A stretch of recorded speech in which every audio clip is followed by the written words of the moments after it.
Good evening, Uncle Winston. How you doing? Hold on. Let me pause this TV. Hello? How you doing, Uncle Winston? Oh, this Raheem? Yes. I hope I didn't catch you at a bad time. Man, I'm laying up there trying to catch a little TV that I recorded. Oh, okay. Hey, what's going on, man? Oh, nothing. I was was listening to the news and stuff.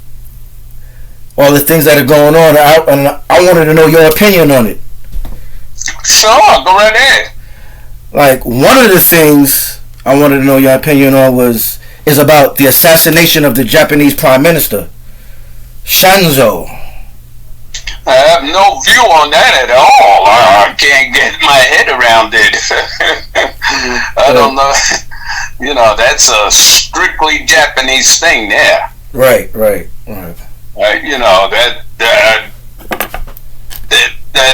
doesn't affect our world at all. There's no line of connection on that. How do you see it? What do you? Oh, nothing at all. I feel exactly the same way. That has nothing to do with us. I was just assuming maybe perhaps you probably knew something more deeper than just that. But okay.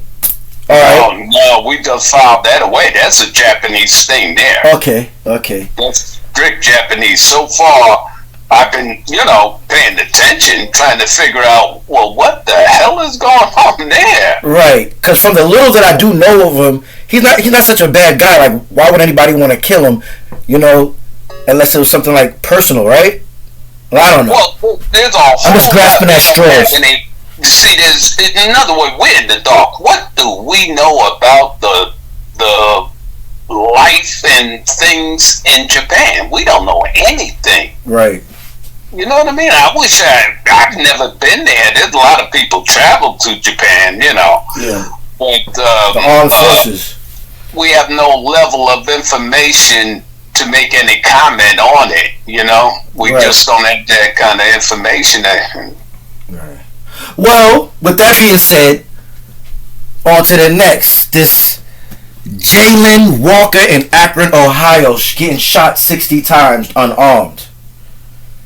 Oh yeah, just that's a big story here. Yeah. See, you don't have this kind of thing in this town that is in the others. Right.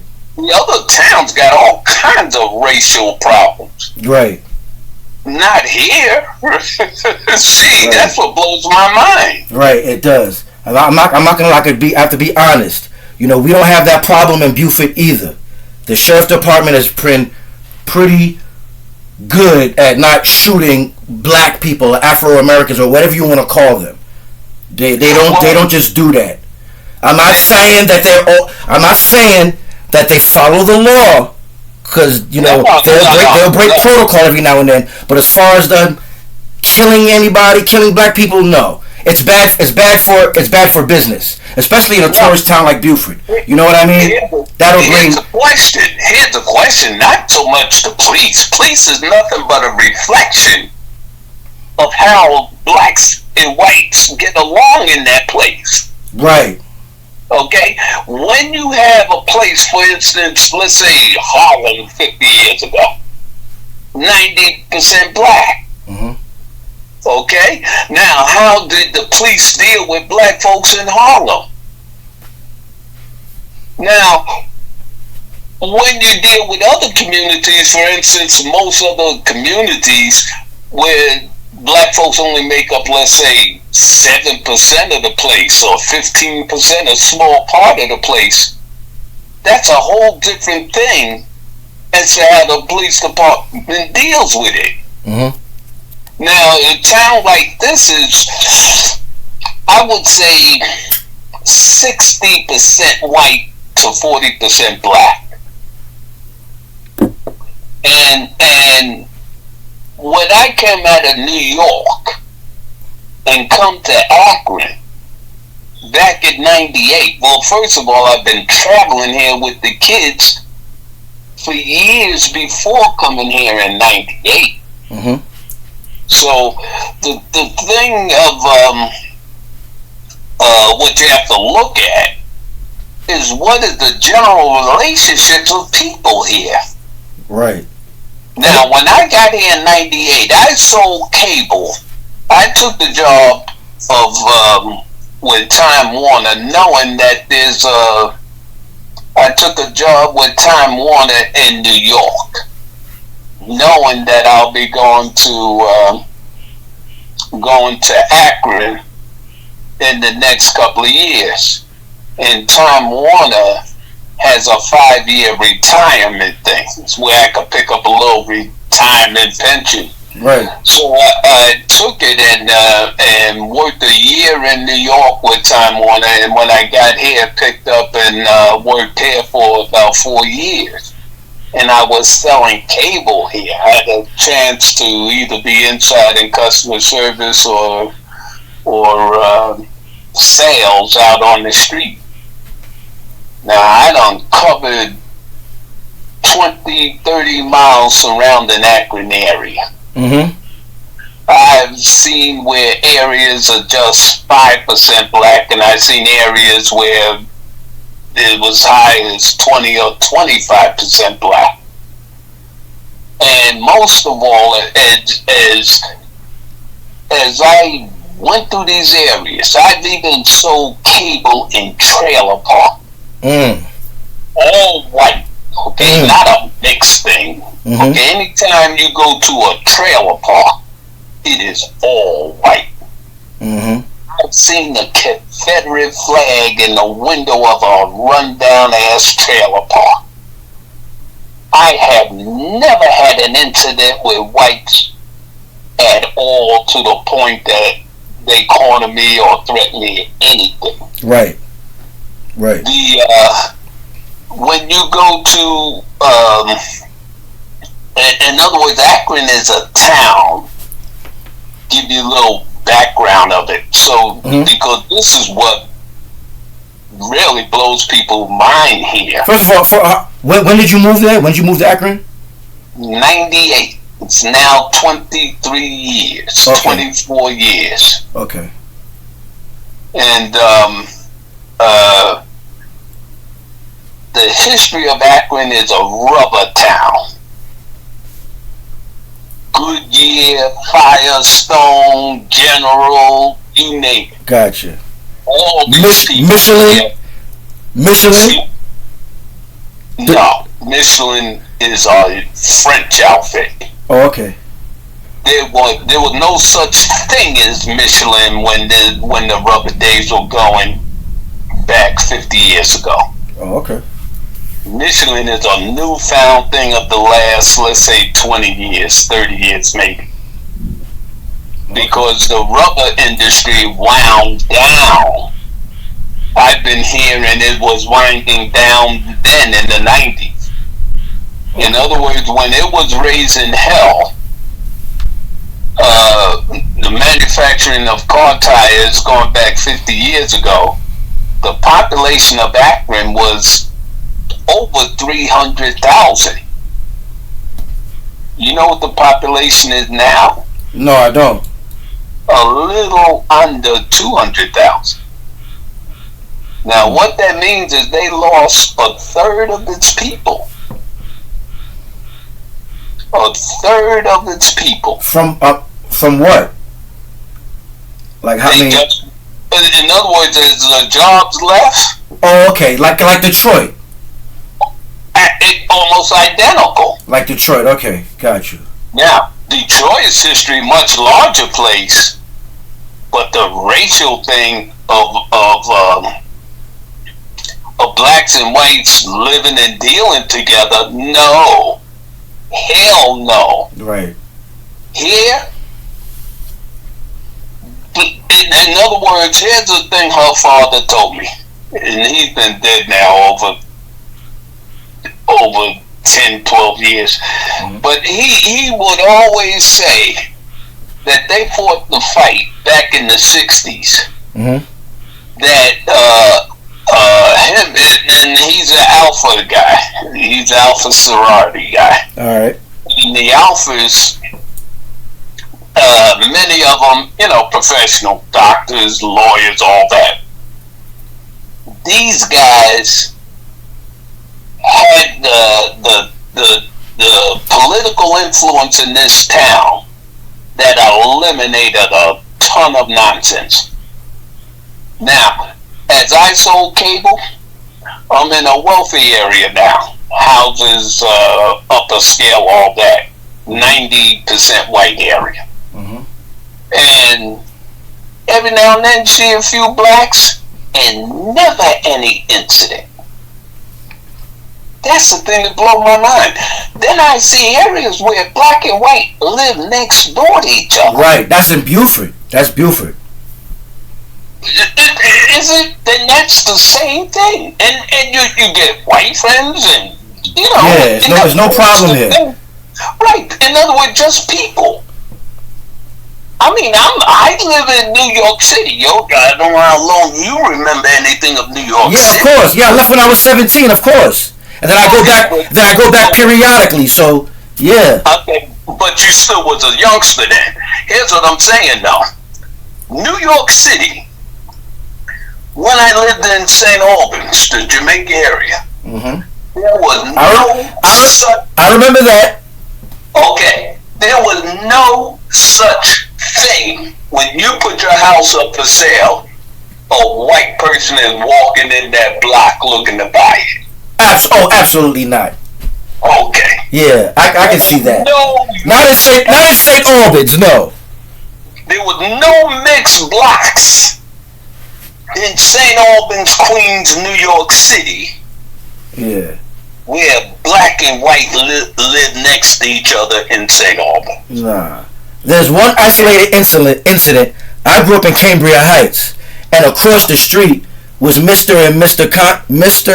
Conrad, and they were an older couple, and they were white. Now I don't know which, branch of white they were, but they were an old couple, and everybody respected them. Everybody knew Mr. and Mrs. Conrad. Nobody bothered them. You know what I mean?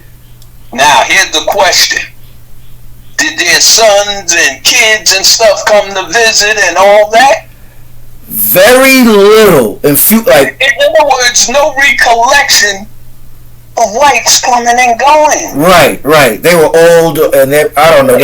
You probably see that. I don't even think they had any kids. Because you're right. Now that I look back in retrospect, no, nobody visited them. Not that I remember. They were literally abandoned. Whatever reason, they never got out. Yeah. I mean, that's New York City. New York City had these in the how can I put it?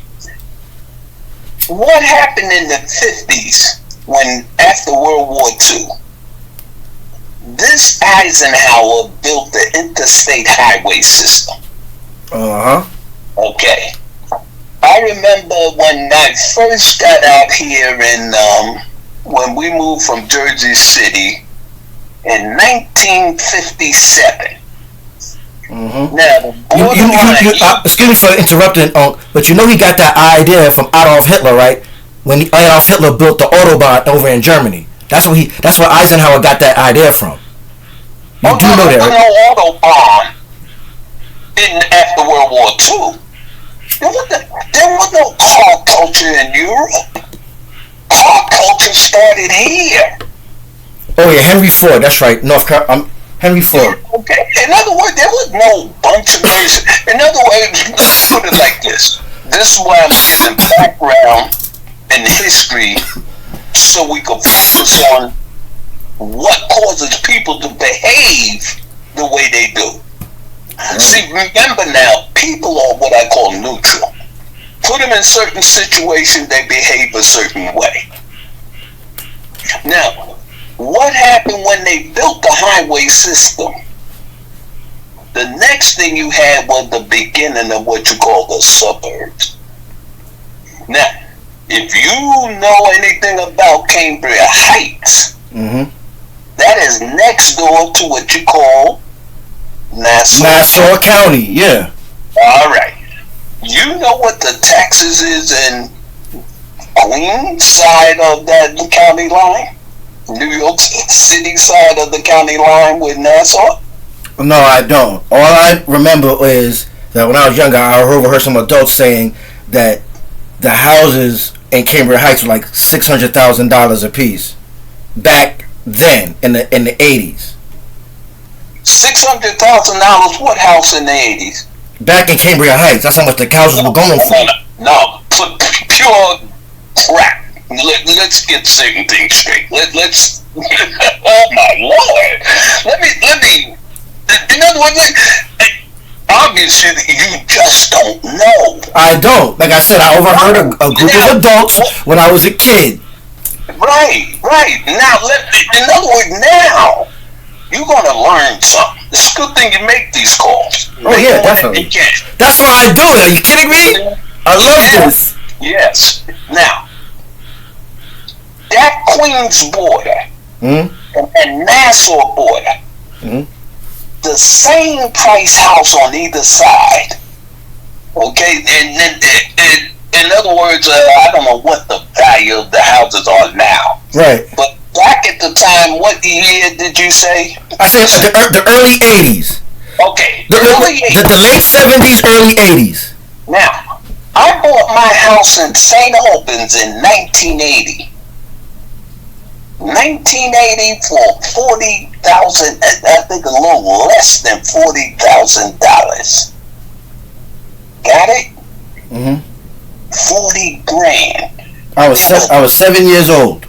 There was nothing in Queens County except in certain wealthy areas that houses were much more than about 50 grand.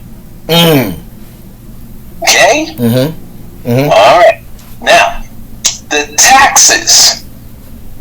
When my taxes at that time in 1980 was about $600 a year. That's not bad. Okay? Well, that's a lot of money back then. Now, the same value type of house on that Nassau County, what do you suppose the taxes was? Back then? Yeah, back then. If the house for roughly $600 a year taxes, what do you think the yearly taxes was on a house? In Nassau County, I said about $1,000, about a G, about $1,000. Would you want to put $5,000 on that figure? Ooh, wow. $6,000? $6,000 in taxes in Nassau County back in the 80s? In other words, the question is why? Because also I can think of because they don't want you there. That's why. No. No, you're going down the wrong path. That's something else. The reason is this, and keep this in mind, this is the background of America, not Nassau, Queens. Right. The New York City, 5 boroughs, Queens including, is a whole separate real estate than the rest of the country. The rest of the country, the reason why the real estate taxes was 5 times the amount as in Queens for the same type of house was that there's no income tax on workers who worked in Nassau County. Your real estate taxes paid your police, your firemen, your schools, and everything. Now, why wasn't it a high price in New York City? New York City has an income tax. How many people come every day into New York City? At least 2 million outside people come into New York City every day. Facts. Now, with that kind of money on taxes, the real estate taxes is cheap as hell. Now, it's amazing you just gave me a call. Now, let's take this out of the issue of race and all that stuff for a second. Right. Okay. Let's just focus on real estate for a moment. Because once you get the picture of the real estate, you could extrapolate into many other areas.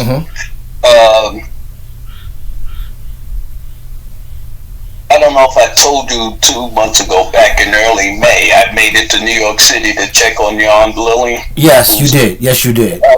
Now, at the time, I caught my buddy's spouse, who's still living in Corona. Okay. He caught, after I left and I'm back home here now and all that, he caught one of the fellas who was also back in and we're dealing with the late 50s, early 60s. He talked with one of the friends back then. Now, I'm knocking on 80. My buddy who I saw when I went back, he just made 80 in June.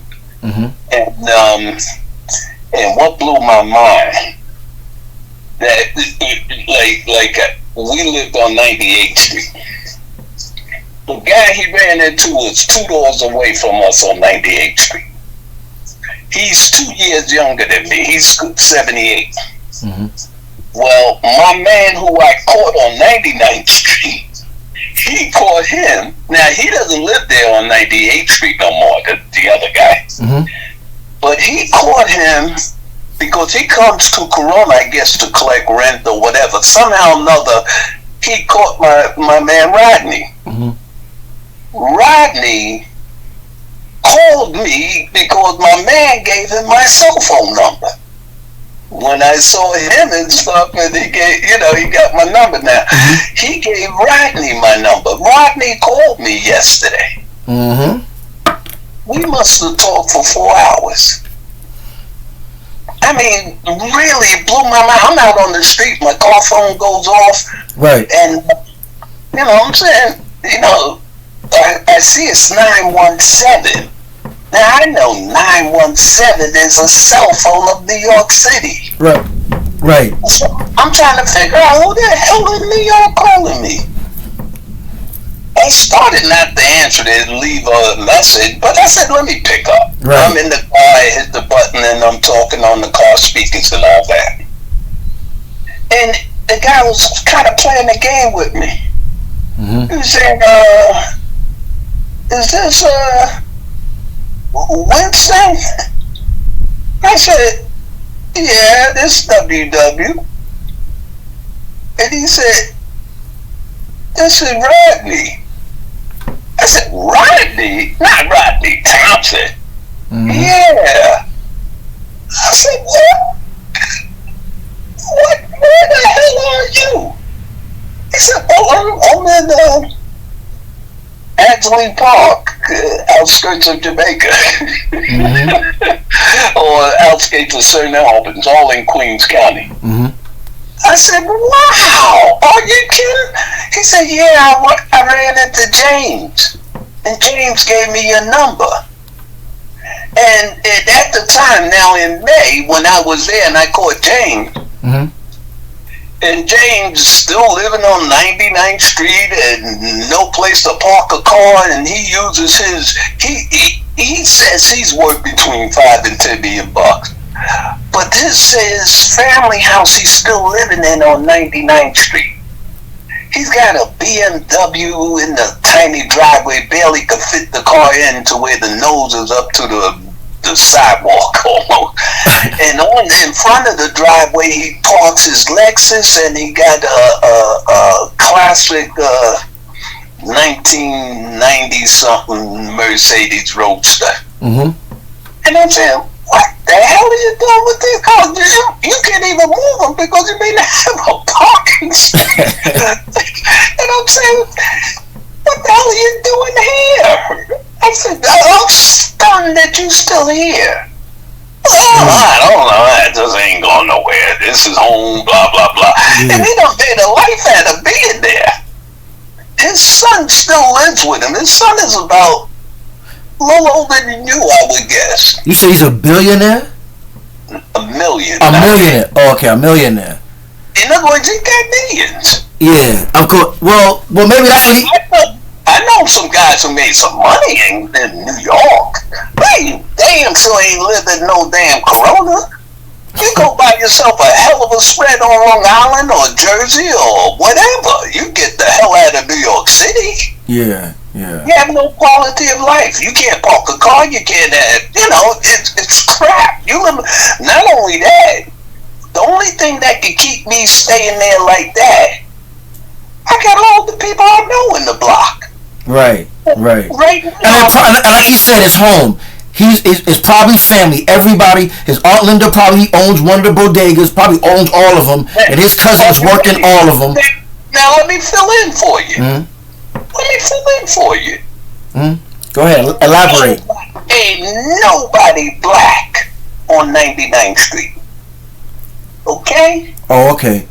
I didn't know his nationality. You told me to keep. Listen. Oh, you remember? You told me to keep race out of it, so I didn't think of race. You know what I'm saying? So I just assumed. You know what I mean? He was like. And it's not so much about race necessarily. It's just how things happen. Right. Now he happened to stay. All the black folks are gone. He's the only one there. Everything is El Salvador and Mexican. Wall to wall. The house my mom's bought in 57 on 98th Street, not 57, 59. 1959 on 98th Street for $14,000. Wow. Man. I have to say this. You have an impeccable memory to remember, you know what I mean? To remember those details. Certain things like that you never forget. I feel you, because it has an emotional attachment, emotional something to it. You know what I mean? Well, it's not, emotional clearly, but not only that, just simple ass facts and figures. An emotional impression. That's what I meant to say. Right now, you're not the only one in the family that calls and is inquisitive. You like to talk. You like to know things. Absolutely. That is a hell of a great asset. Don't you ever stop asking questions, man. Oh, I can't. Listen, I always tell people, and if they're being facetious, I always tell people I'm the nosiest person in the universe. Don't mind me. I'm the nosiest person in the universe. Fingerprint. This is your thing. This is who you are. Yep. And that is a hell of a great characteristic. And the thing I'm amazed at, and I love talking to you. I love talking to you too. Oh, that's why I come. I love talking to you. Is that what I'm realizing? Very stimulating. Yeah, because you came up. See, there's a lot I love to hear from you, because I'm able to see that how things are translated to your generation, and how little the elders in your life haven't told you. So the one thing I'm gonna point out to you is to give you an idea of because you lived in New York City, you was in Cambrian Heights. Correct. The thing is, being a youngster, you had no idea of the demographics and the taxes and all that. Right. But in 59, I'm in high school at Newtown High School, 17 years old. When we moved from Jersey City, we moved to 98th Street and 35th Avenue. Mom's sister, our aunt, there was three of the women come out of West Indies, and they're in New York. My mom's is the youngest of them. My mom's got 6 kids, and the rest of them, the oldest had a couple of kids. You know, she had a bunch of kids. She had about 9. Jesus Christ, the oldest.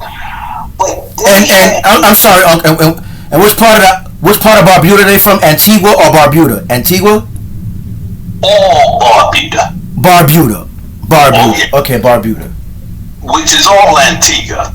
Remember now, the population of Antigua, like now is about 90,000, while the population, I think Barbuda, nobody on the island now. The last hurricane wiped it out. Oh yeah, I heard. That was so. Listen, that touched my heart when I heard about that.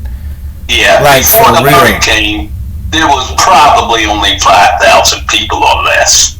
Maybe, when the country was first started, somewhere about 40 years ago, maybe 50. I'm trying to think of when they got their independence from England. But when the country was started, Barbuda tried to get Britain to let them be a separate country to Antigua. Now, why? I'm curious. Why do they need Britain's permission? Wasn't they already annexed? Oh, you don't know the background of Antigua. Antigua is a colony. Yeah, well, obviously, naturally. But not all. But they are the largest colonizers in the Caribbean. Jamaica, a colony of Britain. Yes, I know that. I knew that. St. Kitts, Barbados, Antigua, all of them. Let's go to Africa. I knew that, Unc. But what I'm saying is, why did they still choose to ask permission from Britain when they could have just said, I don't want to be a part of you, Antigua? No, you didn't hear me. I said 40, 50 years ago when they became independent. Oh, okay. That's not today. Today. Oh, okay, I was about to say, that sounds weird to me. I was about to, I guess they and I hate to say this, I want to say they deserve to be subjugated if they think like that. Yeah. No, but remember, these are black folks who went through slavery, same as we did here. Right. Okay. In other words, let me really give you a picture. You was talking about DNA, want to know family line, or at least your mom's did. And she wanted to know family, this and that. I did too. I did on the DNA and the Ancestry.com and all of that. Okay. Antigua, Barbuda. Barbuda was the breeding grounds of breeding humans, black people.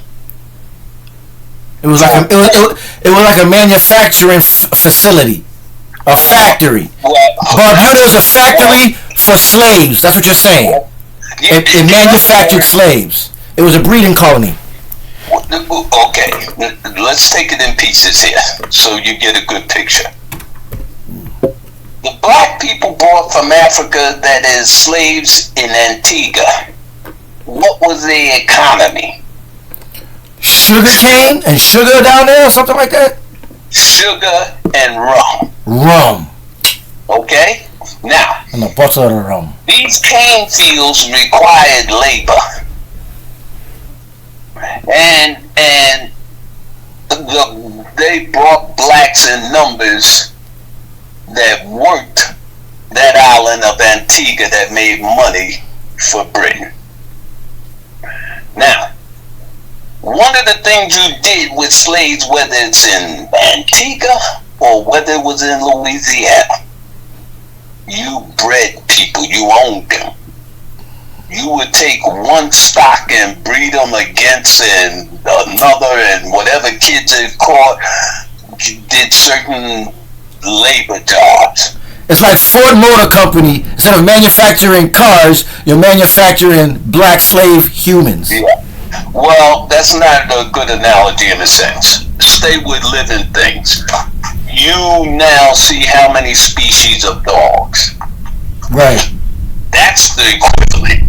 You bred dogs. You don't breed cars. You know what I mean? Right. Like, stay with the living thing. Ooh, yes. Oh, that's what's up. That's a good. Yeah. Now we go back to Antigua, Barbuda.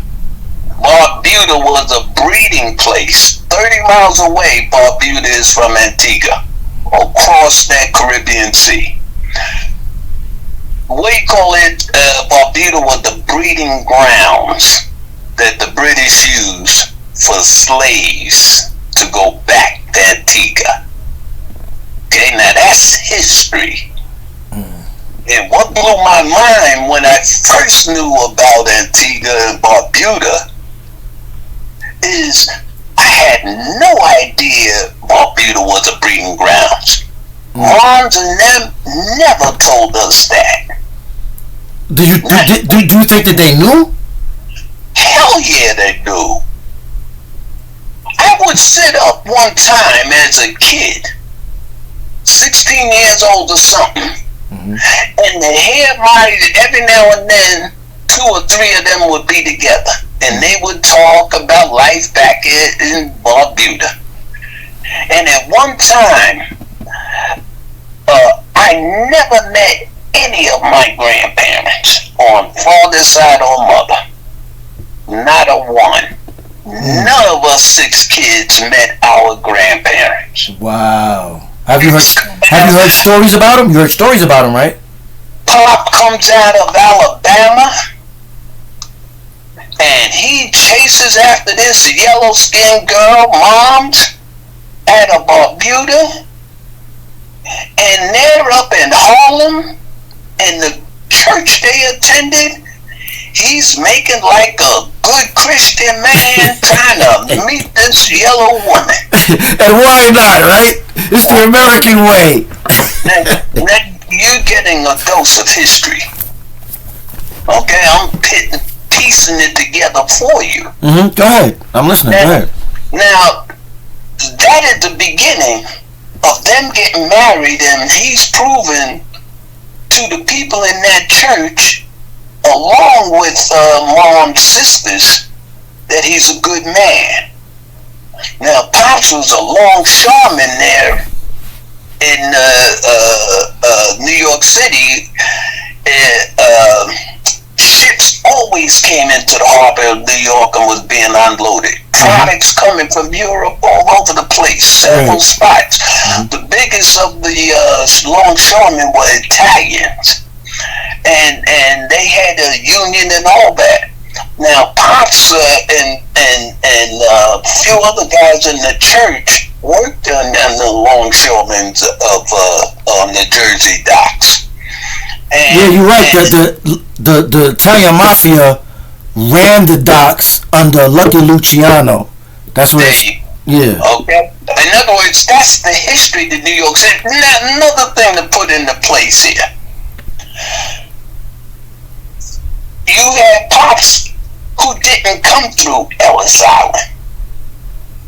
He's born in America, lived in Alabama, whatever, as far as I know, and made his way up north. Right.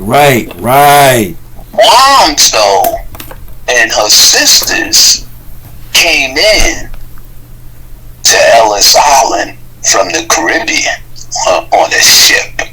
He even was able to get the ship's manifest. And I saw that when I was browsing through Ancestry.com. Yeah. They have that documentary, because that's, you know what I'm saying? That's what is it, public records? Yeah. So they have that.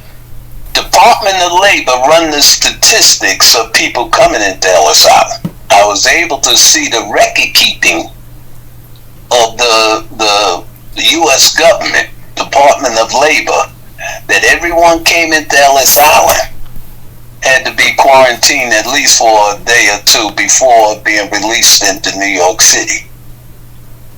Now that's the background of Ellis Island. I say that because we mentioned Lucky Luciano, Italians, and the longshore. Right. Especially during World War II, when Mussolini was in power in league with Hitler. Absolutely. So they needed Lucky Luciano's, influence on the Italian immigrants there to lock down. I don't know anything about Lucky Luciano. Oh yeah. I did know about Mussolini. Yeah. I did know about before World War II what was going on in Europe. And what happened in the late 1800s. The Versailles Treaty, Germany didn't like that. They didn't take too kind to that. Well, okay, I'm going to come around to that. But let me give you a history of Europeans coming to America.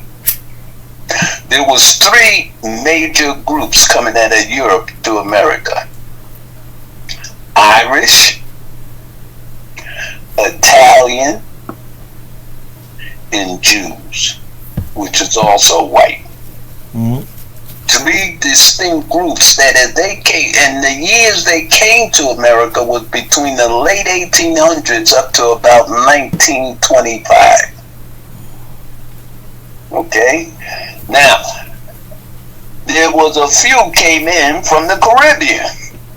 That's Mom's entry and her sisters.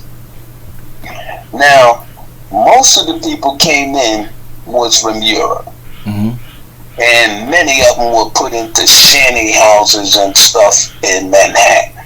Mm-hmm. I seen the pictures. And the Italians and the Irish fought like dogs. Right, I remember. I remember the story. Also fought, and the Jews did the best because New York City was split up somewhere in the 20s. It was split up between sectors that what was given to the Irish was the fire department and police department. Many of them got jobs through that.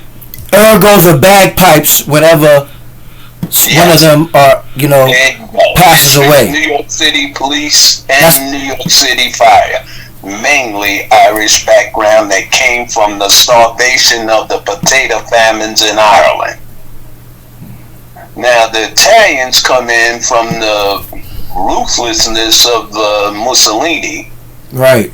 And they came into Ellis Island from Italy, and their thing in splitting up these groups and trying to find the economic stream for these groups to survive. They were given longshoremen, and they were given the business of alcohol. They basically, anyone wanted to get a bar or something in New York area had to go through the Italians, and that was back to your point of Luciano and stuff. In other words, the mob, right, was mainly Italian. La Costa Nostra, and they were able to get the business of alcohol in New York City. What did the Jews get? Hey, I have a question. Yes. What's been baffling me is what exactly is a Jew? Is that a race or is that a religion? Like, how do you know a Jew? Because then you have things like Sammy Davis Jr. was a Jew. So, and it's obviously that he is... Sammy Davis Jr. was not born a Jew. Okay. You know what I mean? In other words, you can actually transition and become a Jew. So it's not a race. It's no. What I'm saying? I guess what I'm saying is they're not Mongoloid, they're not Caucasoid, they're not Negroid. Now the question of asking, and you must have heard me somewhere in the past talking with you, that I probably dropped that on you. The one thing I'd be very careful is not to, blurt out such a question. But it's in all honesty. It's like I'm curious. Like, what? How do you distinguish that? Why is it that you can distinguish? Everybody can distinguish everybody else, but when it comes to the Jews, everybody got to tread softly. Well, there's clear reasons for that. Okay, we politically, we going. That really gonna take some time. First of all, the Jews were enslaved. So were we. Yeah, got it. So were we. But yeah. Ain't nobody treading softly when they talking about us. I don't see nobody, you know what I'm saying, say, hey, don't do this, don't do that. They just banned the N-word just the other day. Raheem, I didn't finish. Okay. All right. I love it. In other words, the Jews were enslaved by the Egyptians. Okay, let's keep that history there. As to what was a Jew back then, is the question. Now, if they were in bondage by the Egyptians and Moses, and I believe Moses' background is an Egyptian. He led the people, the people of Israel, or the Israelites, or Jews, or whatever they were called back then. I like to call them Isis, Ra, and El. Israel. Yeah, okay. But the role of Moses was that he led them out of bondage. Now, as they got back to their homeland, remember they wandered 40 years in the desert. Yeah. And all that history that is taught us through the Bible, how much of it is documented and corroborated as fact is up to a lot of argument to this day. Of course. Naturally. All right. So consequently, fast forward to many years, you couldn't, as far as I know, you could not tell the racial differences between the peoples back then. Ooh, wow, good point. Interesting point, Unc. I love where you went with that, Unc. Okay. See, that's why I rock with you. Because you get out, yo. Now, what was also happening was a lot of people came in from Greece into the Mideast. And also, who was running the area at the time of Christ? The Roman Empire. The Roman Empire, right. It was Augustus Caesar when he was born, and it was Tiberius Caesar when he supposedly died. Who was the leader before that, the Caesar before? Well, Augustus Caesar was Julius Caesar's grandson. In other words, what we're dealing with is a whole bunch of pulling out some history books and interpretations of the role of Italy and Greece through the Roman Empire and through the Greek thing. Right. Because remember, most of the New Testament was written in Greece. Right. The Corinthians, Romans, I'm trying Timothy, to Matthew, Mark, Luke, John, First and Second. That was written. That wasn't written in Greek. But all the Old Testament was written in Hebrew. Hebrew, yeah. Genesis, Exodus, Leviticus, Numbers, Deuteronomy. And let me drop this on you also. Mm-hmm. Muhammad of the Islamic faith and Jesus of the Christian faith, there was no Christian religion at that time. Right. At the time of Muhammad, there was no Muslim faith. Now, after these men died, their followers, disciples, and so forth started a religion around them. Okay? And they carried the teachings of them into what is now formal religions of Islam and Christianity. Now, back to the question of, is Jew a religion or race? Now, we know that Christ was a Jew. Correct. Jesus was a Jew. Right. Now, what did these disciples, Peter, Paul, and so forth, and I think it was Paul that made the trip. Right. And changed his name. And, well, it was originally Saul. Yes. Right. And he became Paul. Right. But his travels into Greece, as to starting the Christian faith after Christ had been crucified, that's when the word Christ began. It was Jesus, but Christ means you've been crucified and so forth. Right. And the thing is, Paul and them, after Christ is dead, said, what are we going to do? And they made their travels and stuff, and they started the religious forms and teachings of Christ. Now, that's why I say Christ was not a Christian. He was raised a Jew. Exactly. His principles lot of his principles was against the Jewish thing. But the peoples back then, you had the Roman Empire, which is European, you had Egyptians, and you had Jews and other different groups in the area. What they call Germanic tribes, Anglo-Saxons. You had Anglo-Saxons on the outskirts. Okay. Well, the Anglos wasn't too much in that area then. It was. Well, no. What I'm saying is that the Roman Empire was was in charge. They colonized those areas where Anglo-Saxons were living. Oh, that's in Europe, though. When you go into Germanic tribe, you deal with Germany and Europe. And not only that, but the Roman Empire was all the way into France. Right. Back then, they called it Gaul. The Romans called it Gaul back then. France was Gaul. Germany was Saxon. England was Anglo-land. Well, let me fill in a few things on this. Just a few things for you. This is when you had the Roman Empire. Now, we know the Roman Empire is gone. Mm-hmm. What is the stepchild of the Roman Empire? I would say the United States of America.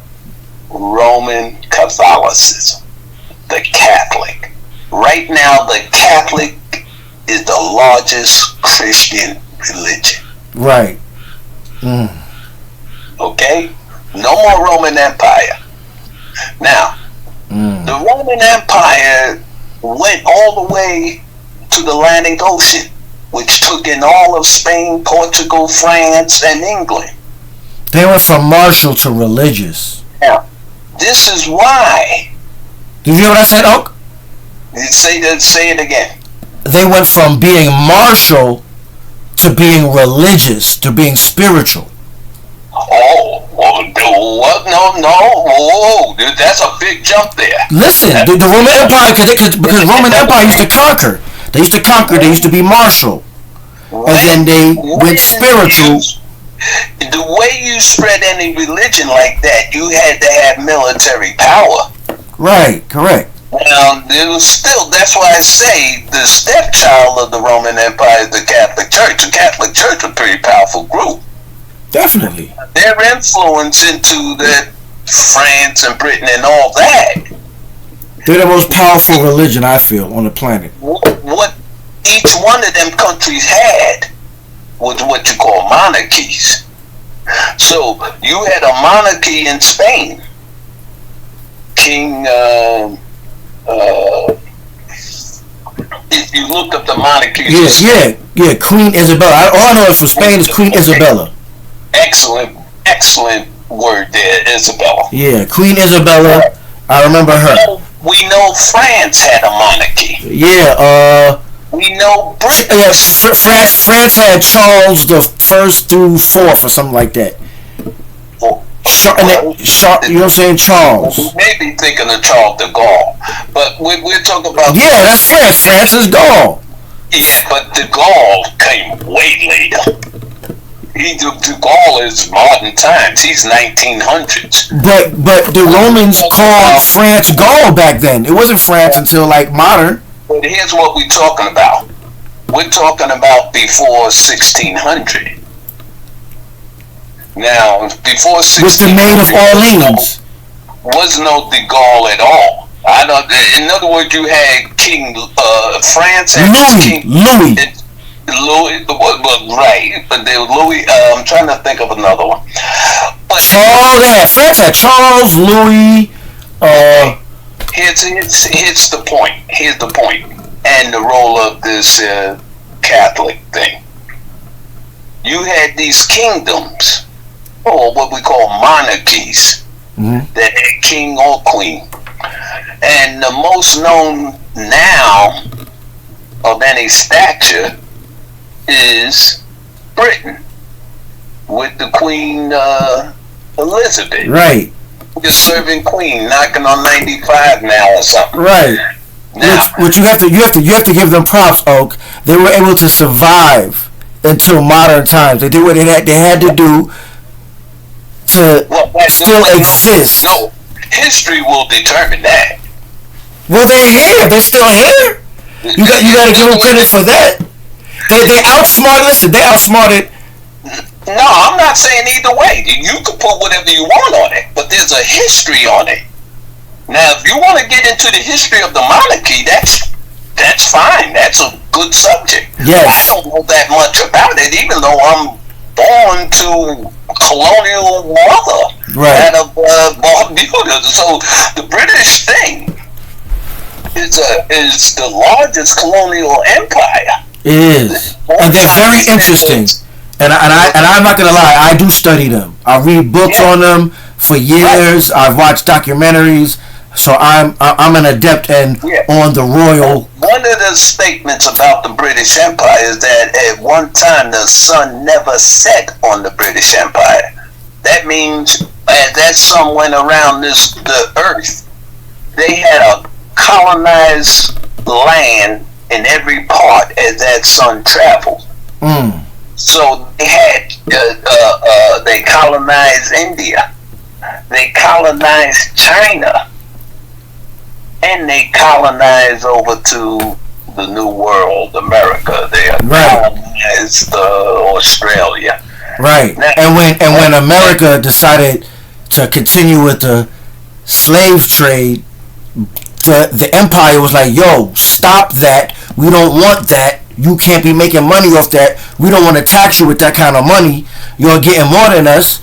The criminals, the criminals over here that said, no, we still want to have slaves. We still want to, have an economic system built off this type of system, and we're going to fight you. And they won that war, the Revolutionary War. The war that, everybody just was 4th of July, independence, was just flicking off all of their firecrackers and bombs and stuff like that. You know what I mean? Well, Fred Douglass, one of his famous writings was, how should the slave celebrate the 4th of July? Right. I don't know if you ever read that, but if you ever get a chance, you read what Fred Douglass wrote about black folks and the 4th of July. And it is so extensive, it'll blow your mind. And even to this day, many blacks are totally unaware and celebrate the 4th of July the same as white folks. And many blacks have no reading that ever read what Fred Douglass wrote about the slave. Because you had slaves when the country became independent in 1776. Facts. President Washington, the first president, had a boatload of slaves. Yes. Jefferson. He had a plantation full of slaves. In other words. And if you had more than 100 slaves, you was equivalent to like a billionaire today. Of course. Because slaves were property. Now, we know you didn't have slavery in New England, New York, and so forth, the North. Right. Now, but you had indentured servants. You had even white folks indentured servants, and black folks always had the lowest jobs there was. Right. The Scottish and the Irish were indentured servants. Yeah. Yeah. Well, let me ask you this: What is the largest white group in America? The largest white group in America. Ooh, hold on. Give me a second. Let me see. The largest white group in America. Is it French? Is it Spanish? Is it Italian? Is it German? Is it British? I would say British.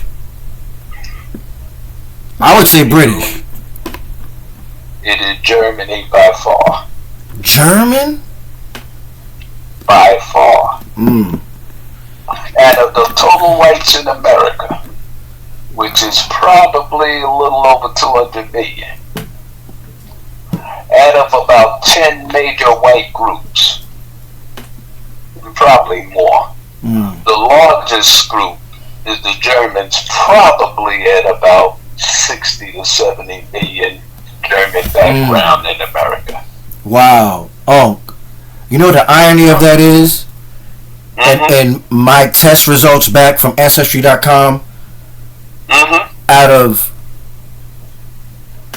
the Caucasian part, if for lack of a better term, you know, the most is the German side, and I have 6% German, and I've always known that because my grandmother and her brothers used to always talk about their grandfather being from Germany, and then so the Ancestry.com just confirmed it. Well, I don't know if there's any family linkage. In other words, out of black people in America, and out of the breeding and so forth, there was a lot of white guys when their friends will travel by horse a couple of 50 miles and come to their plantation or whatever. Right. And they would go to the slave house and pick out what slave girl they gonna sleep with. Okay. So the mixture of white blood among black women is significant. And not just black women, but that was just black women, black men too. You know what I mean? Because we're the product of that meeting. You know what I mean? Of that intercourse. Of what meeting? Of the intercourse. White men and black women, you mean? Of the intercourse. We're children of that. Of the intercourse. We're the result of it. You know? Yeah, we're the result of it. Of white men and black women. There's no white women having black babies. I'm sorry, say it again? There was no white women having black babies. Oh, okay, yeah. You're right. Not back then. No. That was very dangerous. Classification even to today, I believe. Hey, that signed her death certificate if she had a black baby back then. She was dead. She would have been disemboweled. That's sad. And to be quite honest, there may have been some. It's not funny at all. You know what I mean? That's stupid. Fucking savages. You know, there may have been some. Yeah, savages. But it was very small. You know what I mean? What it was white men taking liberty anytime they want with a black slave girl. Right. And any kid came out of that slave woman was raised as a slave. And this increased the wealth of the slave owner. Okay? So consequently, the reason we don't look like black Africans is because of this mixture. Of course. That's the obvious truth. You know what I mean? Now, you said your DNA test and you said about 6% German. Yes. Now, you try and go back to... but I also traced it back through documents, though. He was in the Union Army back in... It's clearly fact, but here's the point I'm making. You try and go to some German that is in your DNA line and say, hey, we're related. Try it. Right. Okay. I see what you're saying. Try it. Of course not. Okay. No, you know me. I'm a little bit. Listen, for shits and giggles, I would try it. That's the type of person. That's just the type of personality that I have. I would try it. For good or ill, whatever type of response I get back, you know what I mean. I'll take it on the chin. But I would try it. I'm not gonna lie. I would try it. Let's slow down a moment. I wouldn't be surprised if a ton of blacks did that. Not you. Forget you. You know what I mean? We're modern time. Right. I bet over the history of this country, there's probably been a ton of blacks to say, hey, You might, what do you call it? Your daddy screwed his, what do you call it, his wife and screwed my mom. Okay? Now, in practicality, what do you do? They hang you, kill you at will. And if you got too uppity, that's exactly what it is. You see what I mean? Yeah. So consequently, knowing facts doesn't matter. Now the practicality of how you run a white supremacist slavery system is what's in power. Not the feelings of blacks saying who their daddies are. Mm. So the thing is that's what America is. I mean, we started out talking about a little bit of Akron and how they shot this kid 60 times at a night shot. Right. That's where we began. Oh, you're right. Go ahead. Now that's clearly, and when you see the police, you see all these white guys. Now there's a ton of black guys on the police force. My God. Mm-hmm. I mean, in Akron, this is why this is unusual. Now, the Trump movement. So what you're saying is, in Akron, as far as the police department, there's more. You would say there's more African American police in the force. No, not more. No, because the split of Akron is roughly 60 to 40, or 60 to 60% white and about 10% Latino and other, and then 30% black. Okay, so the combination and the 30% black is very high. New York City or New York State is about 15% black. New Jersey, about 15% black. Mississippi, about 40% black. Louisiana, 30% black. Okay, so the thing in dealing with these things, whether you're in the South or the North, because there's a much higher percentage of the population that is non-white in the South than in the North. And you go to places like Connecticut, Massachusetts, all that kind of stuff, here in Ohio, it's these are white bastions. It's full of white folks. Whereas in the South, your plantation system, and where blacks had farms, and some blacks did very well, there's a sizable amount of blacks always was in the South. But the thing when you begin to start talking about our DNA and tracing it, once we trace it and we find out we got this amount of white blood in us, and that's why we are different color to basically Africans, is this here white liberty with the slave woman. So we unfortunately, yes, it is. And Lord knows we remember what Malcolm said when he talked about the house Negro and the field Negro. Yeah. Because the yellow light-skinned blacks was able to get jobs in the house. They had to learn how to act proper and do certain things in the house. Where the sleeve Negro was, the field Negro was beaten and treated bad. And as Malcolm said, the field Negro hated his master. Yeah. Okay? So all this is part of, the history of us in this country. Yeah. It's not a pretty history. So when blacks get shot up by police, especially young black guys, mm-hmm. That's when, in other words, the one thing you probably hear a lot, oh, America's the best country in the world. You going back to that Africa? That's what you usually hear. Mm-hmm. That is pure ignorance. Right. But that's what has sold us. We were soul to be happy on July 4th. Yeah. Okay? So the contradictions.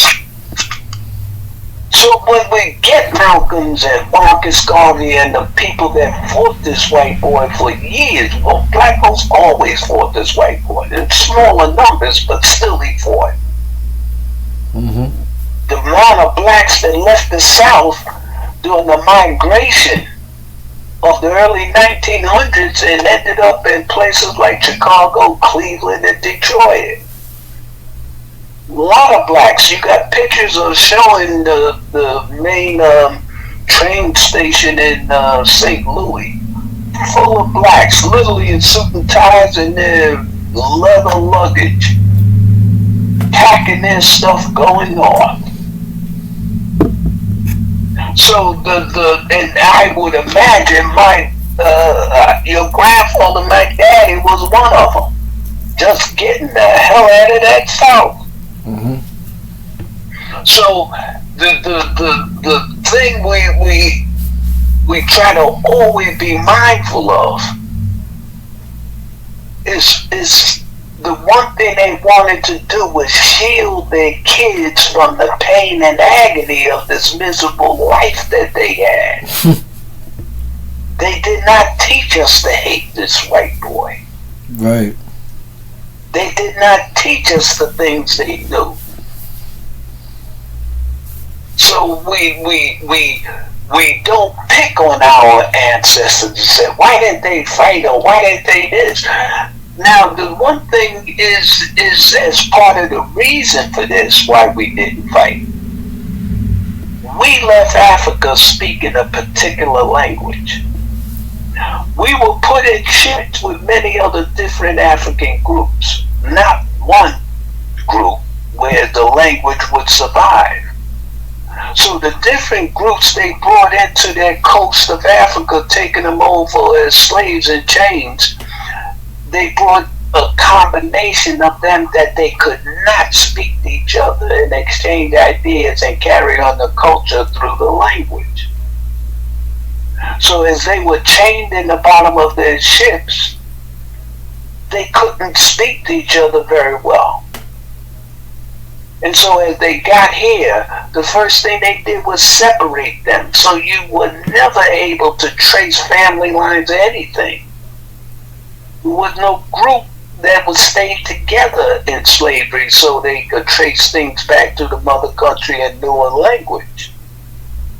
So once your language and culture is broken and your history basically begins here and not in Africa, now you only thing you can behave is American. We have no knowledge of language and culture and diets of Africa. We were taught that it was Tarzan that came and saved the black man from the killer to lions and crap.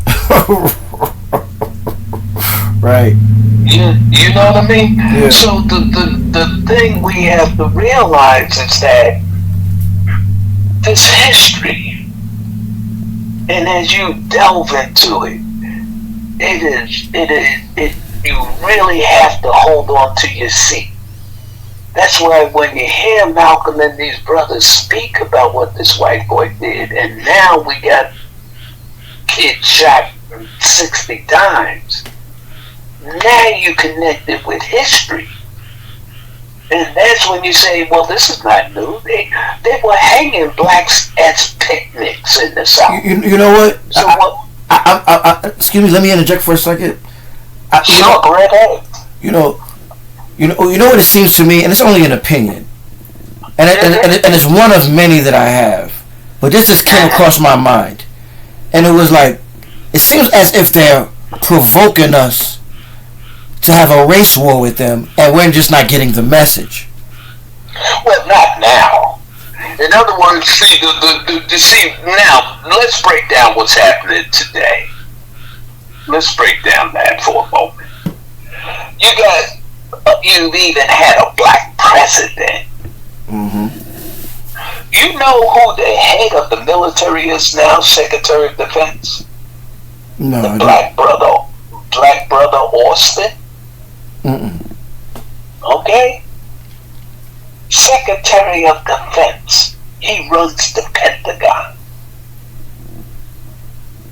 Civilian. Now, he's been a general, 4-star general, and came up through the military for 40 years or so. Now, he comes with these credentials. So he got as far as being picked for Secretary of Defense.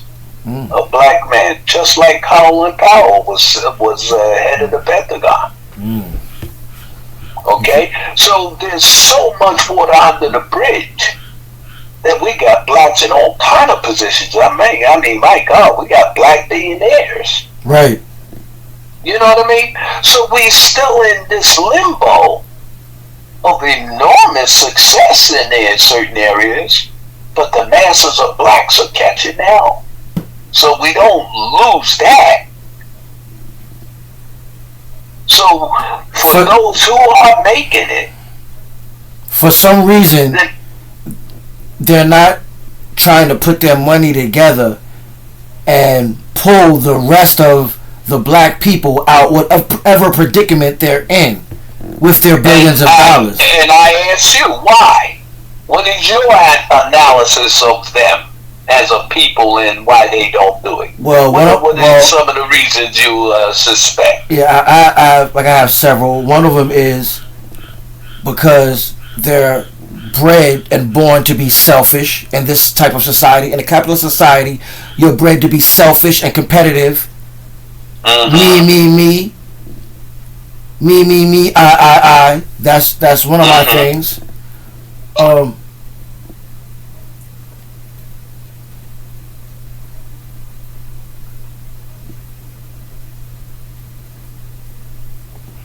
I lost my train of thought. That's okay. Let me fill in, and your train of thought will come back to you. Why did the Indians ended up on reservations and basically annihilated? Because they didn't want to conform to the slavery. Now, not so much they didn't want. Their culture was intact. When your culture is intact and you have a language, you cannot enslave that group. Right. So they came over here and tried to enslave them, and it didn't work. Now, many of them got slaughtered now. Yeah. I mean, there were wars. They fought. Indians fought. Right, and got tricked, smallpox and blankets, all types of stuff. We were in chains, and even then we fought. There were some blacks fought and got wiped out, you know. Yeah. But the main thing, we didn't have a unifying culture. Now, the unifying culture comes out of slavery. And the main thing we had was the church or religion in the Bible. It's the one book we learned to read. And even then, when we learned to read, we had to camouflage it because a black man reading, that's dangerous. Where did he learn that from? Okay.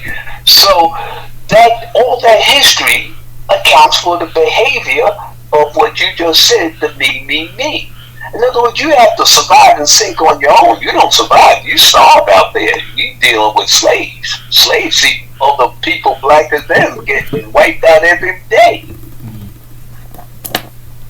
So there are reasons for people's behavior, not unlike any human being. My God, I would imagine the Jews when they were enslaved by the Egyptians, the same thing. But the one thing the Jews had in their slavery, they were as one group. Yeah. And they had the same language and culture, so they could communicate. Right. That was taken away. So as blacks in America away from their African culture, they began to communicate as slaves, learn the language and how to talk to each other, even though they're from different tribes out of Africa. So they began to, black folks as any intelligent group of humans, began to adjust and find a way to survive. And in that survival, you had to look out for yourself. You see, the one thing is, during slavery, you did not have husband, wife, and child. Got it? Okay, right. No such thing. Mm-hmm. That slave owner owned everybody. Right. And he would mix them up and breed them and do whatever the hell he wanted to or whom he wanted to. Okay. Experiment. So, constantly, right. So this is our history. Now, at what point, now, as we become better educated, now a lot of black folks did get together. A lot of black folks organized.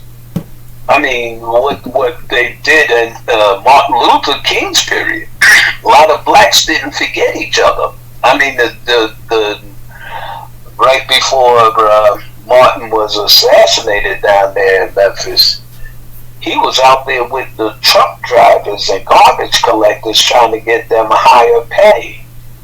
Then garbage workers were carrying signs that says, "I am a man." So we got to realize black folks did organize. We had to have our own school system in the South. Yeah. From hand-me-down books from the white schools. As was the purpose for the Black Panthers. Yeah, we did some organizing, and through the church we developed a culture and an organization of survival, even though we were on the bottom. So there was a lot of black love and caring for each other. But now, as you get better educated, you move north, you got a better job than your other black guy over there, you ain't looking after him. You became separated, you became individualized, and that's to be expected. But the thing is, when looking at other groups here, Latinos, Jews, any other group, Asians, we even got a lot of Vietnamese here. After we done fought and killed them through all them years of war. But they came here with a language and culture, and they pulled each other together. Absolutely. Survival. They just a small group here in America, very small. So the only thing they had to do was to rely on each other with the language and culture. They didn't eat the regular American food. They had to find foods that they usually eat. The police ain't shooting them, though. The police ain't shooting them, though. There's no reason for them to be here. It's that now they're like a protected group. You know what I mean? Here's where every group is seeming to forget. The police ain't shooting gays. The police ain't shooting Asians. The police ain't shooting Jews. The police ain't shooting Germans. They're shooting Sub-Saharan African beings in America. And now the big question is why? Why? Remember now, they shot and killed a lot of Chinese. They came here and built the rail system in America. I know, but when? But they stopped though. See, they stopped. They no longer do that anymore. Right. Well, they still continue to do that to us. The amount of Asians getting tore up in the San Francisco area, in their Chinatown area. No. You don't even read about it much. No. Okay? But in other words, once again, America's an amazing place because you have it's a large country with many communities. And what's happening, for instance, in, let's say, parts of West Virginia, we ain't talking about that. Mm-hmm. You know what I mean? What we talk about is the main things that's on TV and in your face. Facts. But it's a large country that we in a sense, we got to realize, no, and now we'll put it this way, as to, like you said, it's mainly blacks the police tear up. Right. Now, the reason is, and this is Sister Frances Welton, that did a hell of a thing on the crest theory. In other words, you are the biggest threat to him. Okay? You can annihilate white. Any combination of white and black is no longer white.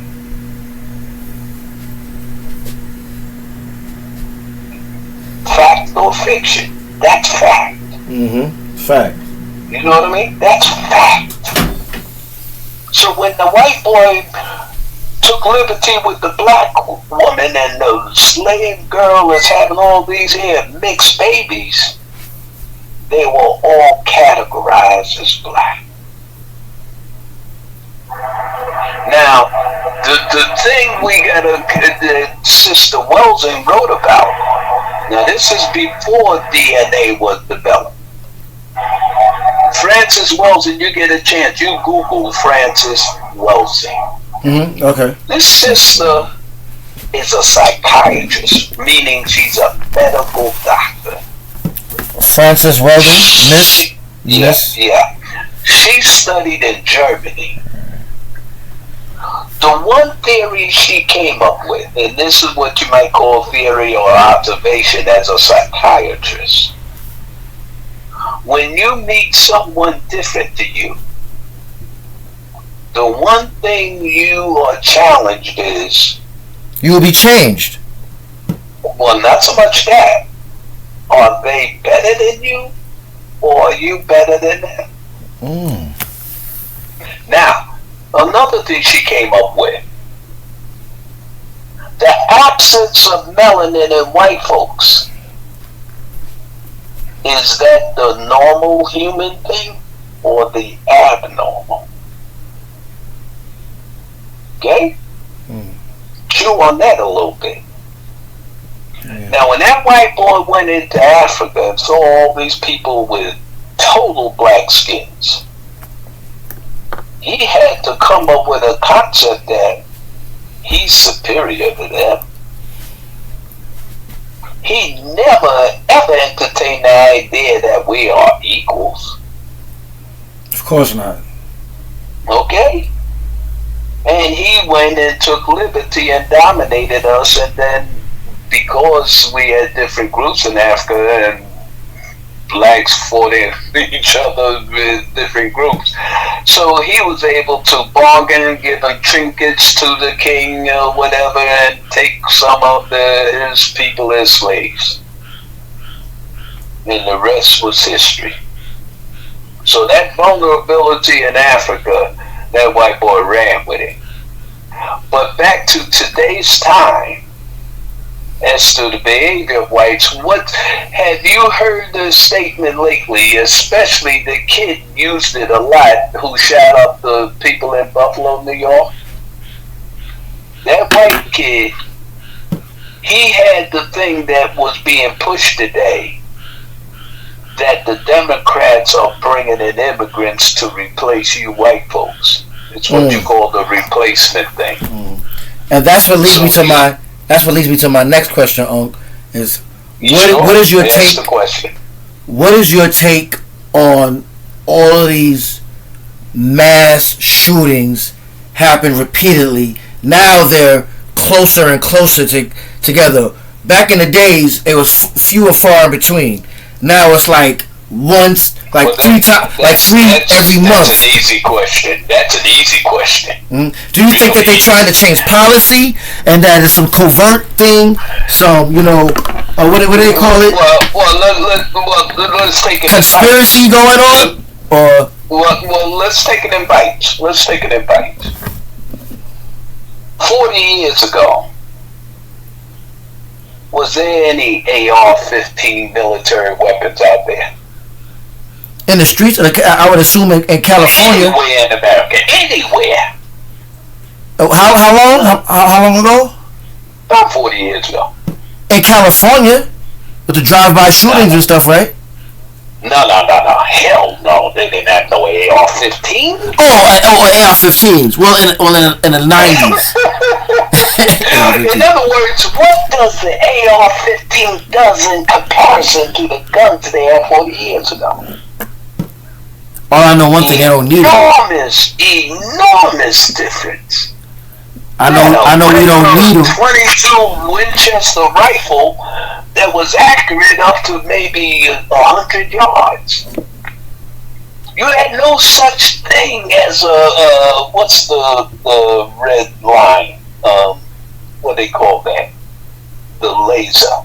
There was Laser guns? Oh, yeah. No such thing. Infrared. Right. Infrared beams. The infrared is the laser. Mm-hmm. So you could take that laser beam and shoot wherever that laser beam ends. Mm. So that you take a laser beam in the dark and you're looking for something and that thing lights up and it shows you something, or you gonna pull a trigger and hit it. No such thing 40 years ago. All you had was revolvers and handguns and a few rifles. So the amount of ability to kill large people 30 or 40 years at a time, no freaking way. Now the guy that designed it, but they had snipers back. They had snipers back then, though. You wasn't able to go up in the crowd. But snipers operated by firing one shot at a time. Now, the one thing you had back in the 30s before World War II was what you might call a machine gun or Tommy gun. Tommy gun. Where you would see some of them armed with this round cylinder. Yeah, Al Capone movies. Yeah, some of that type of stuff. Now, number one, them guns are really inaccurate. But because they spray a lot of bullets, right? You have to be a moron to miss your target, right? Right, and not only that, but the power of it was fairly weak. Oh. So the ability, in other words, that kind of a thing then in the 30s compared to this AR-15 is, I don't know how to describe it. It's like in short, there's no need for it in a society of people. There's no need for that. Well, no. Before going into the value structure of need, that's a value. Different countries may feel they need it as opposed to other countries, but that's a value of judgment. What we're talking about is the physical ability. See, there was no physical ability to wipe out 30 people in a minute. Okay? Mm-hmm. No physical ability of any gun to do that. Mm-hmm. Only unless the people are tied and standing there and you could just shoot them like shooting, Yeah. Because what you have revolvers, you have revolvers like six shots in a revolver. Yeah. Right. Things like that. The technology wasn't there. See, the AR, or what you call automatic rifle, the ARs were developed by this guy for the Vietnam War. He designed the gun for during the Vietnam War. Now you tell me how many years ago the Vietnam War was. It ended like 1973. There you go. And it lasted for 10 years. So 10 years from 1973. 40 or 50. So 40, 50 years ago. Yeah. So and it lasted for 10 years. So it started in 1963. So 1963 to 1973 was the Vietnam War. Yeah. Now we go full circle back to your question. Why these shootings and mass killings? Number one, I put at the list is technology. The type of weapon that is now capable of wiping out people in a few seconds. Mm-hmm. That's number one. Mm-hmm. Number two, a ton of guns out here now. And the economics of guns is enormous. No, I guess what I'm asking is I'm asking about the psychology behind it. What do you think is making these people go out of there? That comes later, though. It's like why do they feel the need to kill people that have nothing to do with them? Two things, Raheem. Two things. It's not either or. Got it? It's both. Got it? Right. I got that. Yeah, I do. I got it. Now, the psychology, where that comes from, is another discussion in a sense. Now, when you have this TV video, which is technology, okay, and you're able to drive a car on that screen and, like being at a fun house or, museum park, and you get behind the wheel and you put in the quarter and you start driving this thing, and you can see the picture. You're going left, right, and you pull the stick. Okay, now you got sophisticated Nintendos and stuff that put stuff on their screen that is phenomenal, and most of it is about killing and blowing up something. Mm-hmm. Okay, now the point is this. Back to your thing of psychology and what's driving them mentally. Now, the question has to be asked: why no girls out there on their Nintendos all day and nothing but boys? Right. I asked that. Okay. I asked that question myself. And why aren't women? What's your answer? No. I look at what the answer. All I'm thinking is I asked the question because my other question is why aren't there women out there doing these mass shootings? If you ask the question, you damn sure formed an opinion on that. What is your opinion on why there's no girls? Why women aren't participating in mass shootings? Right.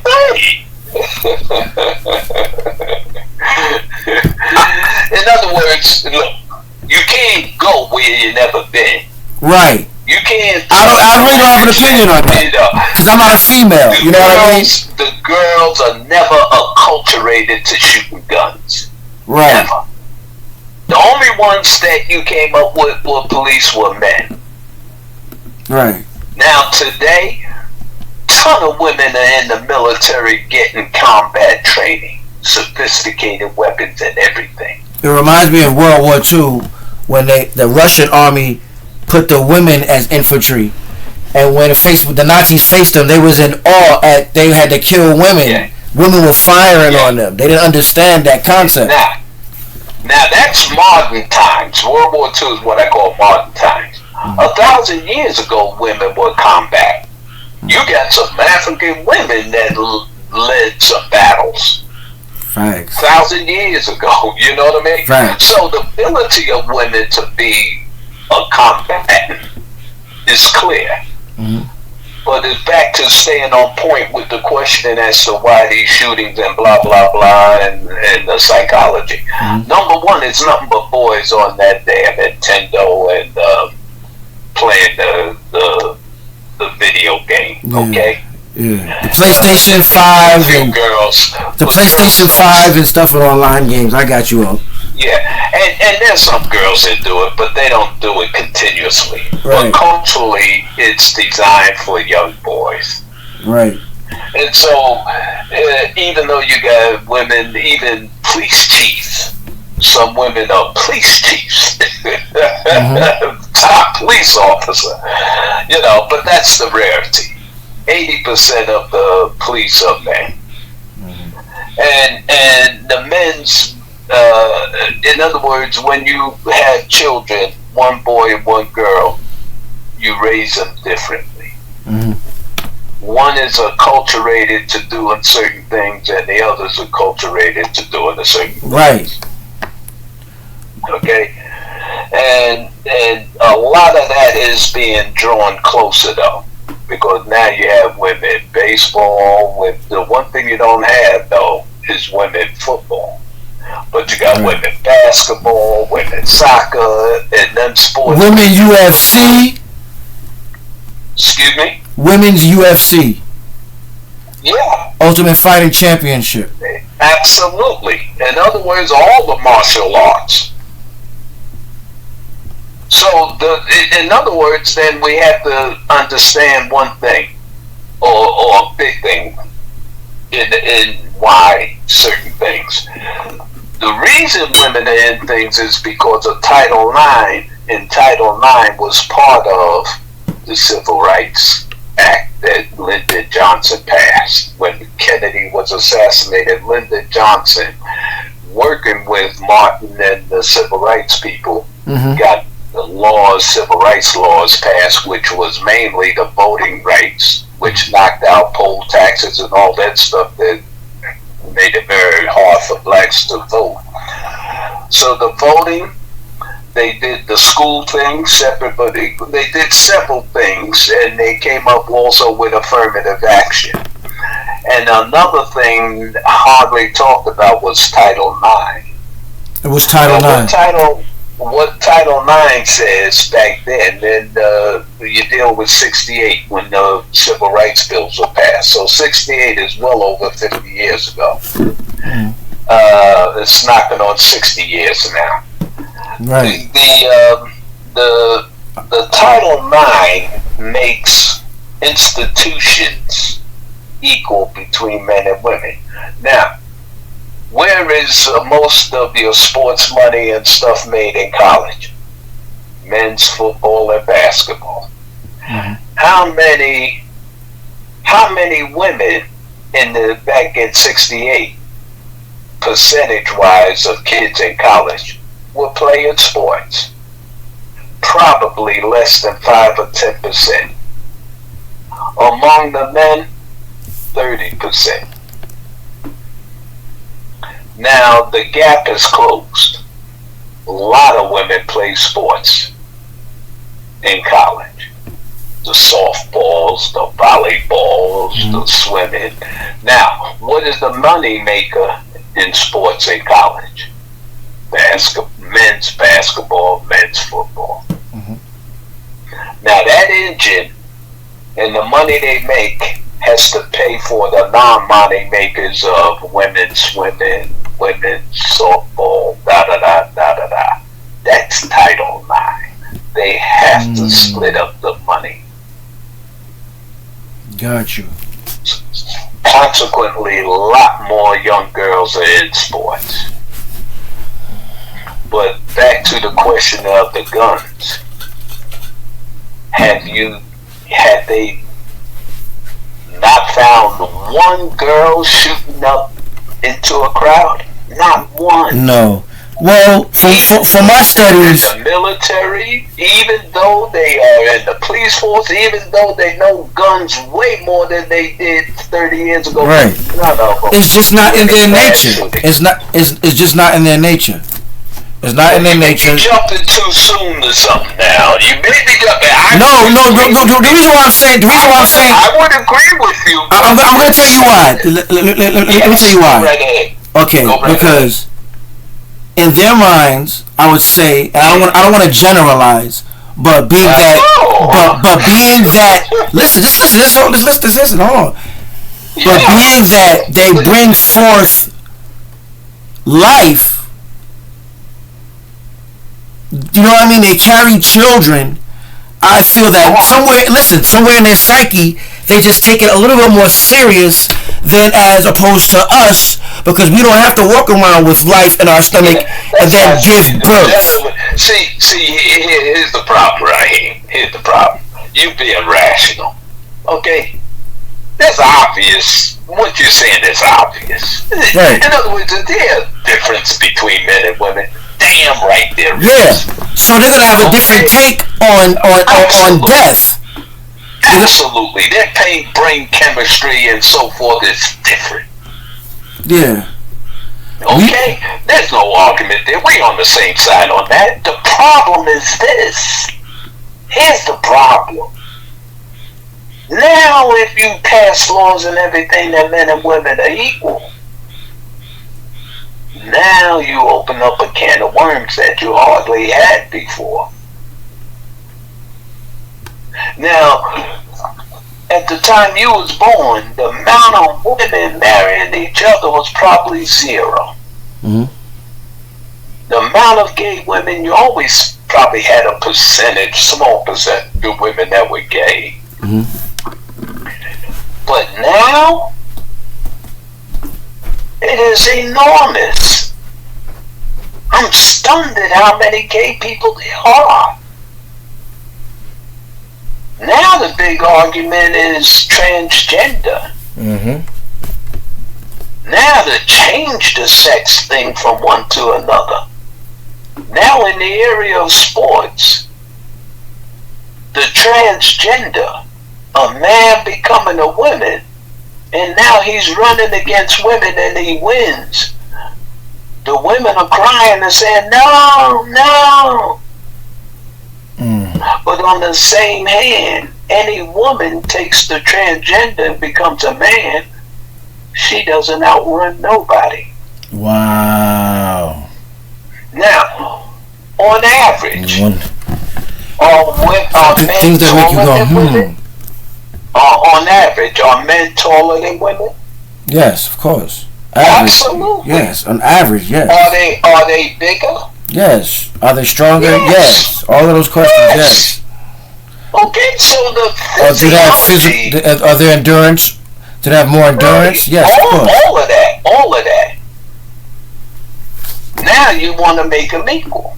There's problems there. Yeah, that's impossible. It's going to be problems. But in a multi-liberal society like this, you want to give everybody equal chance. Right.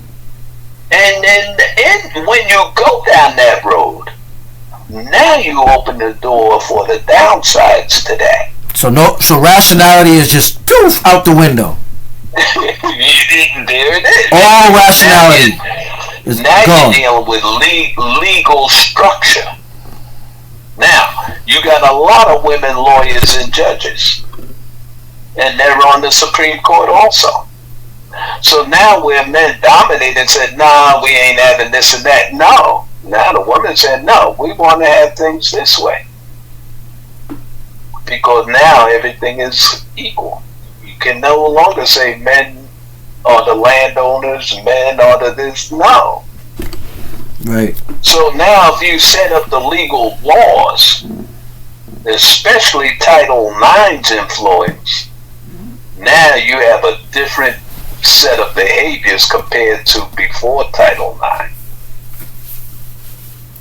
Now now we're looking at what? The sister in Russia, Grana, found with some cannabis oil, and the Russians are holding her, and everyone crying for, Biden to get her out of Russia. Yeah, that's a tragedy. I wouldn't want to be in her shoes. That's a toughie, right? Yes. Especially, she's a big, tall, gay woman, and they have her wife back in the States, another black woman. I mean, my heart really goes out to her, like, for real. Yeah.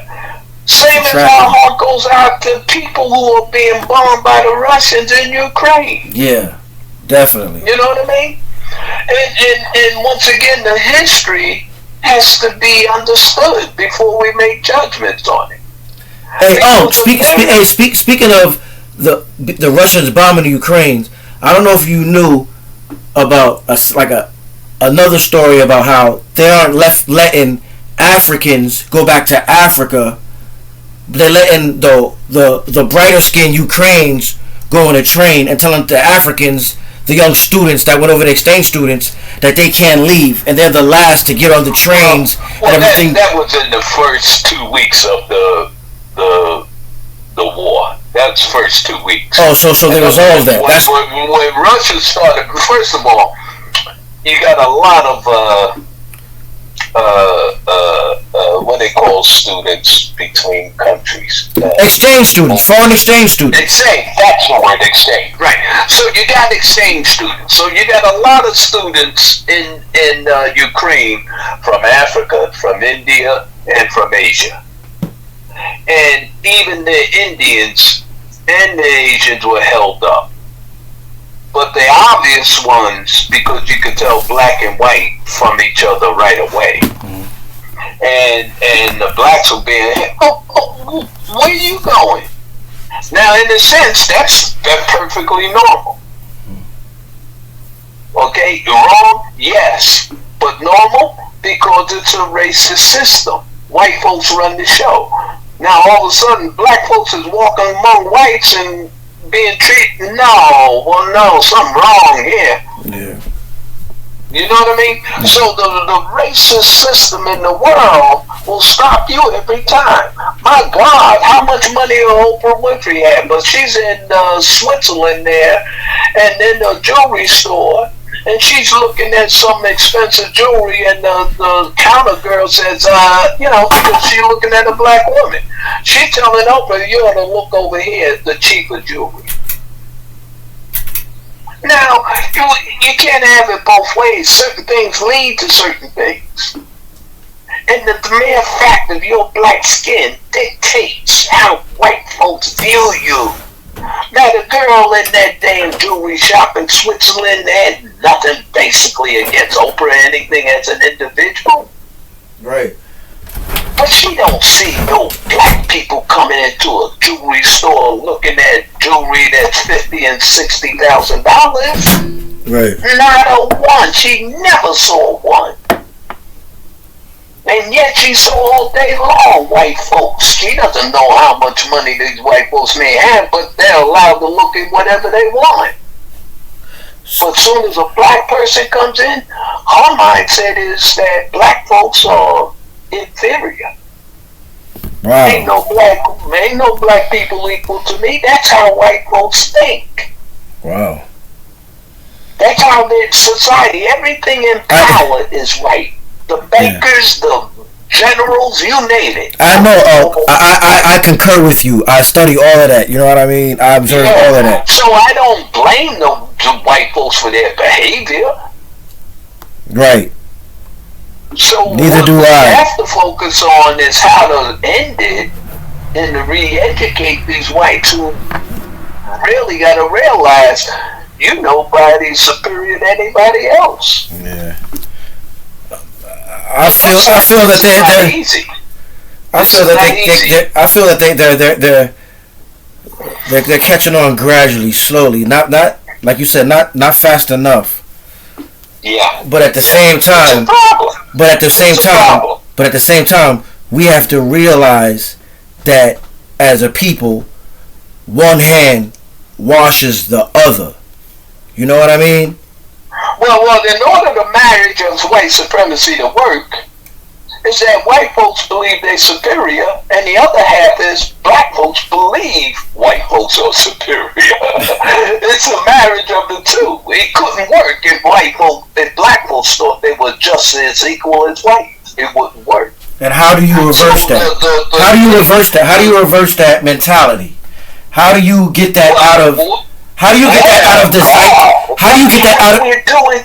That's exactly what black folks are doing now, trying to reverse it. But it's hard because black folks internalize a lot of white stuff in them unconsciously. But listen, but you have to also realize and take into consideration that it's been conditioned in them for 400 years. So I feel that it's going to take at least 400 years to get it to reverse the facts. I don't know so much about the timeline, but what we're talking about it just makes sense. That when dealing with humans, this is predictable. There's nothing unusual in black folks' behavior that they suspect or believe white folks are superior. Everything in their life shows that white folks are superior. The white man's ice is colder. Everything. You don't find a group of blacks where blacks is running the show. But we must understand that when that Obama got elected, it opened up the door for the Trump thing to come back again. That's what we don't understand. We got to understand that as we made that progress challenging their superiority, that now we got a black president, we didn't realize how it woke up a ton of whites to say, hey, we got to make sure we keep control. See, one thing affected another. And so now the white boy is defensive. He's trying to protect and show that he's in control. And so when the white kid shot up the black folks in Buffalo, New York, he just heard the information that the Democrats are bringing in immigrants to replace white folks. So he gets his gun and says, hey, I'm going to shoot these black people. It's as simple as that. And you find a nutty white person, young kid like that, actually did it. That is disturbing. Right. The sad part about it is they get assimilation training from PlayStation 5 games like Grand Theft Auto 5, when you can actually go through assimilation, where you grab an semi-automatic weapon or automatic weapon and fire off into a crowd, killing police, everybody, total carnage in the city. You know what I mean? In virtual reality, and that's where they get their practice from.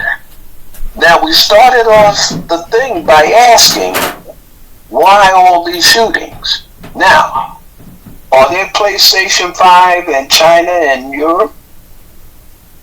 Not that I know. I don't know. Some of it. It's universal. It's all over the globe. All these young men play it all day long.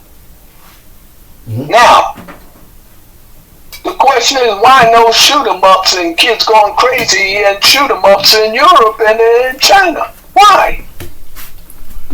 Because there's no guns they get their hands on to do it. If they had a ton of guns over there, they would have a ton of incidents like here.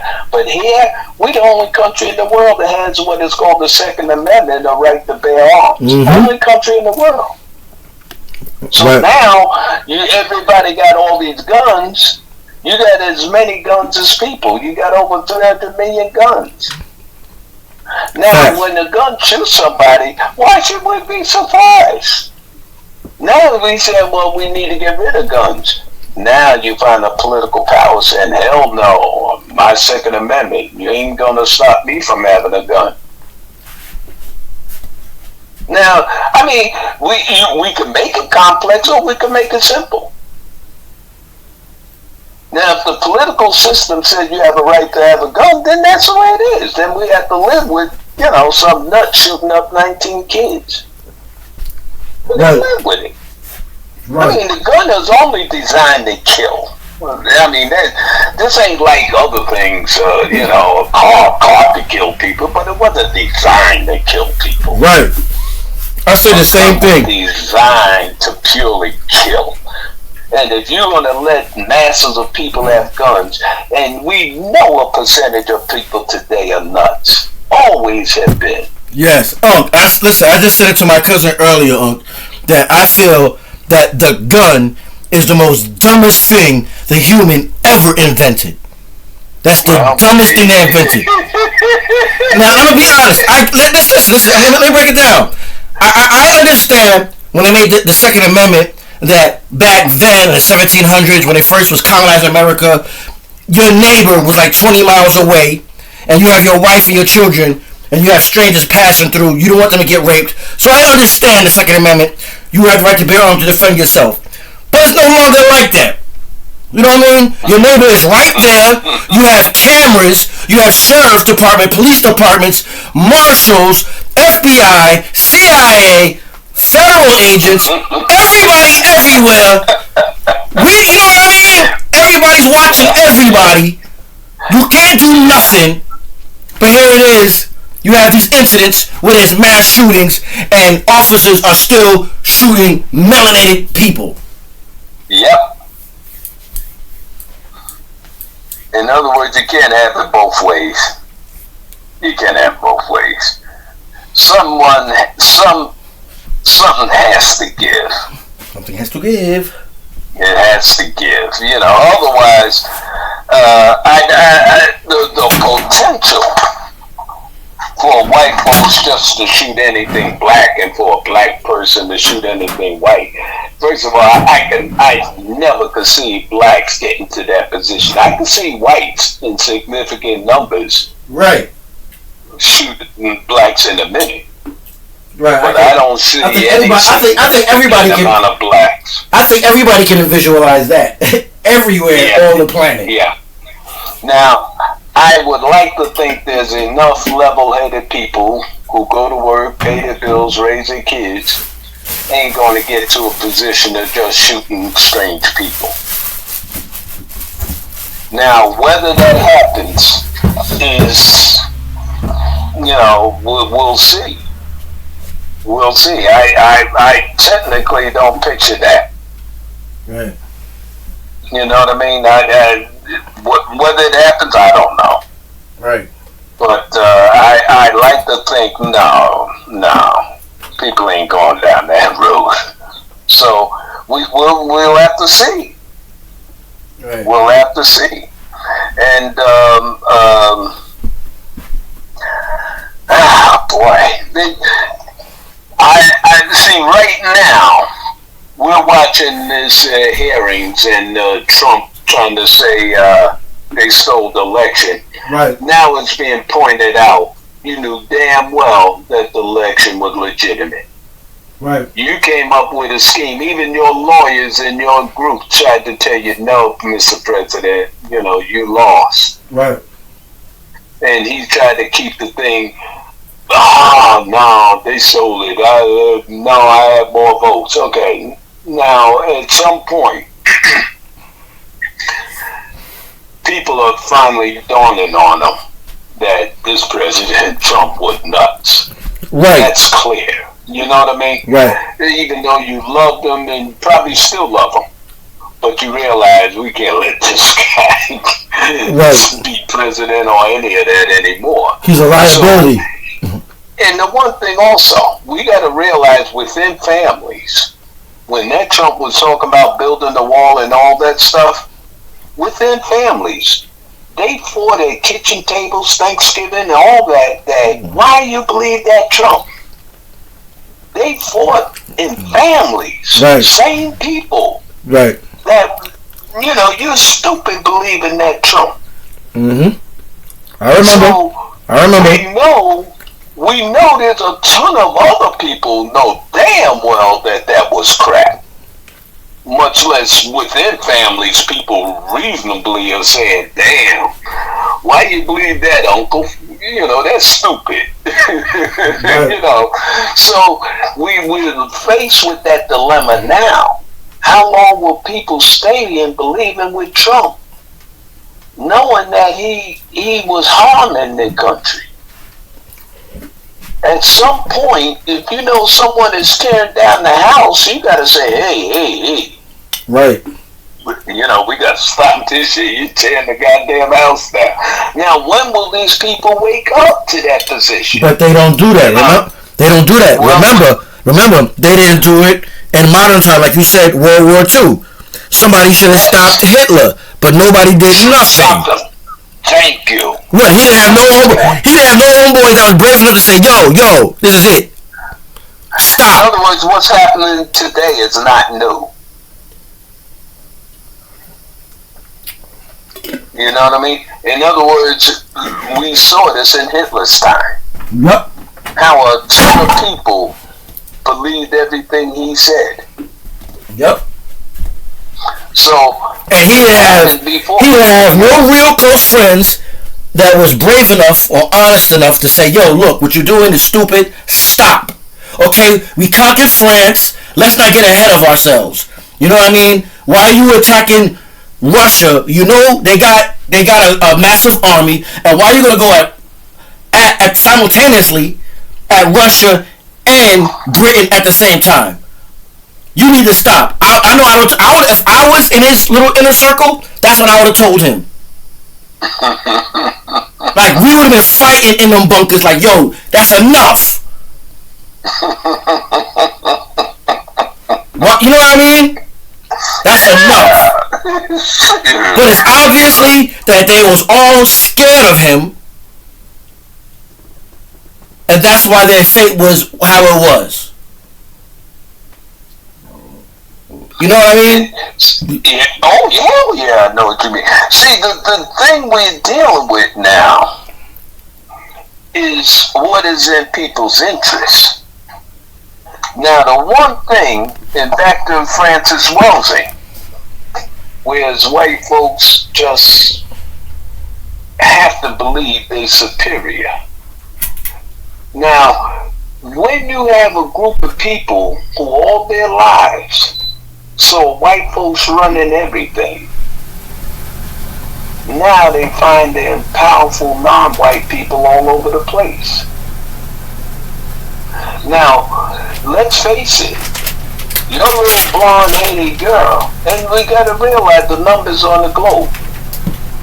The amount of white people on the globe is only about 20% of the world at most. Only 20. So the any mixture of whites means that blonde hair and blue eyes is gone. You mix with someone else, it ain't gonna be no blonde blue eyes no more. Right. Now, how do they internalize that as a people? That when Trump comes along and says, "Hey, they getting rid of us, we gotta fight back."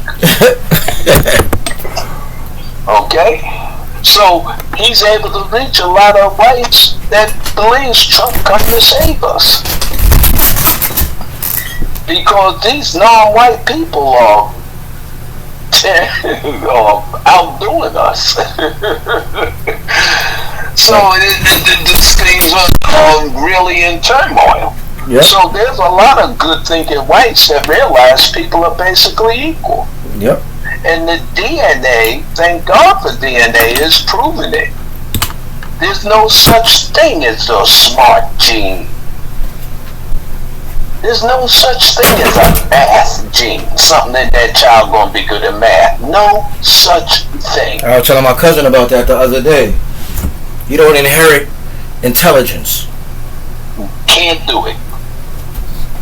Everything is determined as to how the hell you are raised within a particular culture. Yep. If the culture believes in education, then most of the kids will be educated. Yep. If the culture believes in farming, then most of the kids will be farmers.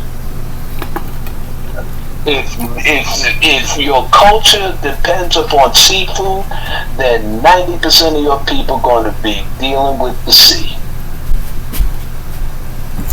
Now now in all that, you develop your own personal quirks according to the situations every individual is faced with throughout their own particular, growth. Well, that's the test of laws. This kind of conversation you don't have among certain groups of all one group of people that live a particular way, totally apart from other things. They don't have this conversation. They just go about life doing the same thing that their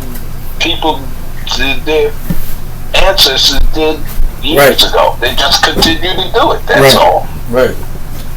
They don't ask the question of individuals, or I like wheat germ, but I don't like old germ. No, they don't have to go through that crap.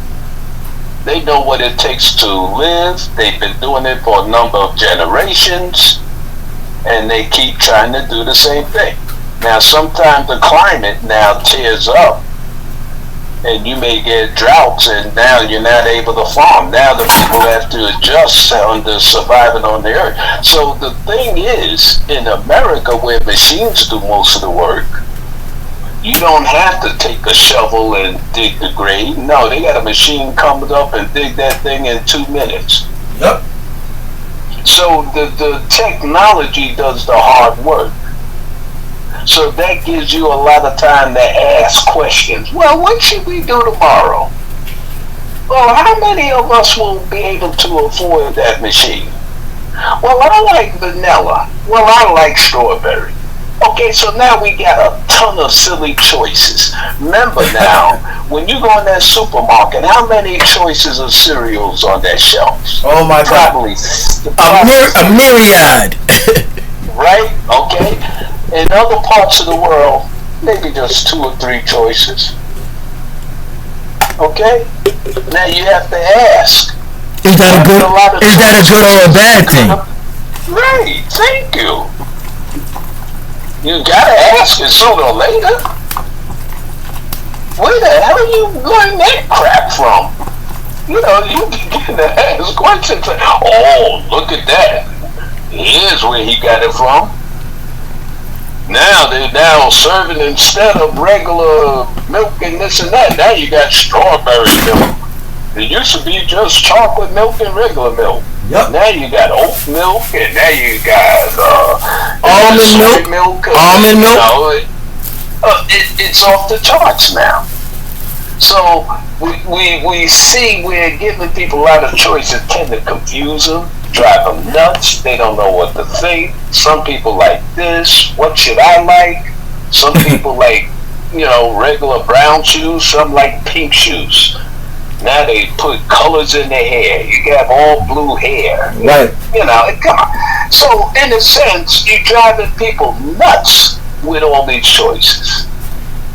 Now when they make a choice, they don't know why they made it. They say, oh, well, I like that.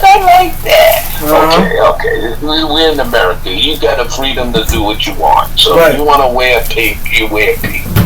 No matter how stupid it is. So these are dilemmas, man. Right. So and sooner or later, when that war in Ukraine started and they boycotted Russia, we was expecting all the Russian people to be hurt, right? Mm-hmm. You tell me what $5 a gallon is doing to people. It is driving tons of Americans nuts. Especially when they have 2 cars and they have to go to work and the wife has to drive a car.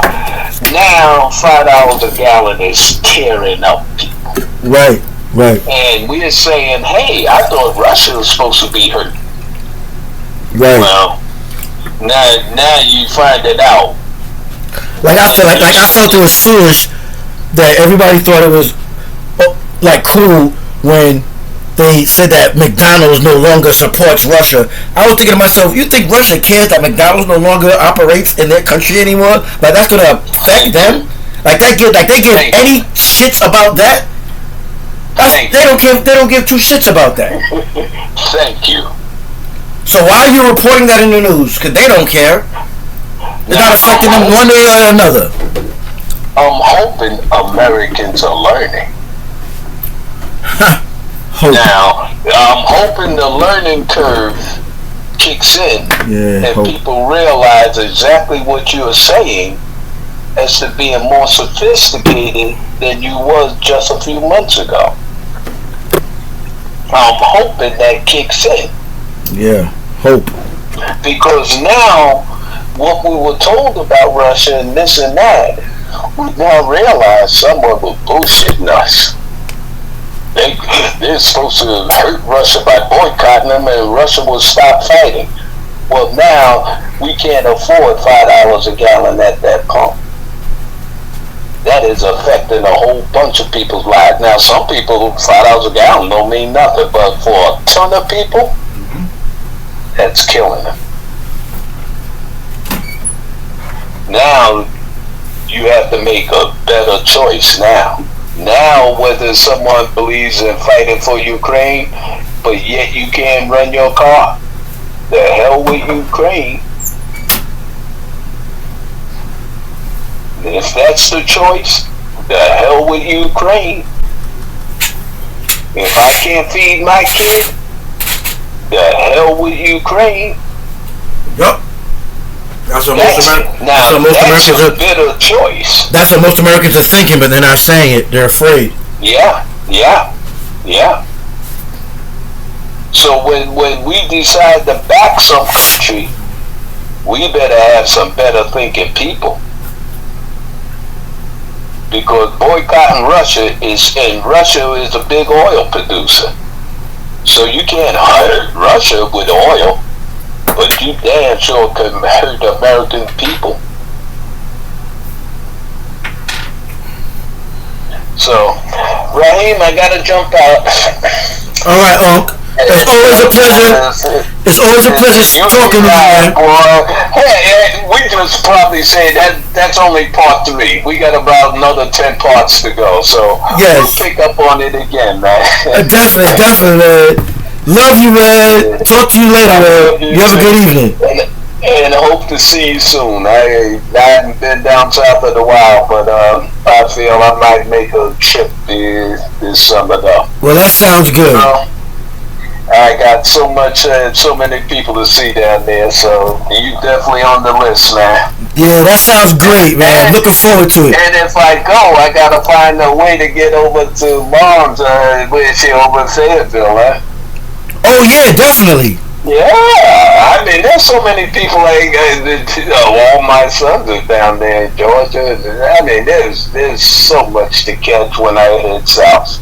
North Carolina, South Carolina, Georgia, Florida. Oh my Lord! So we'll see. Yeah. Well, listen. It sounds great to me. I would love to see you in person. Yeah. We can get that started. And then we'll sit and have a beer and talk all day. Probably. Oh, definitely. That sounds great. Okay, Brahim. I'll see you, man. All right. Have a good evening. Take care.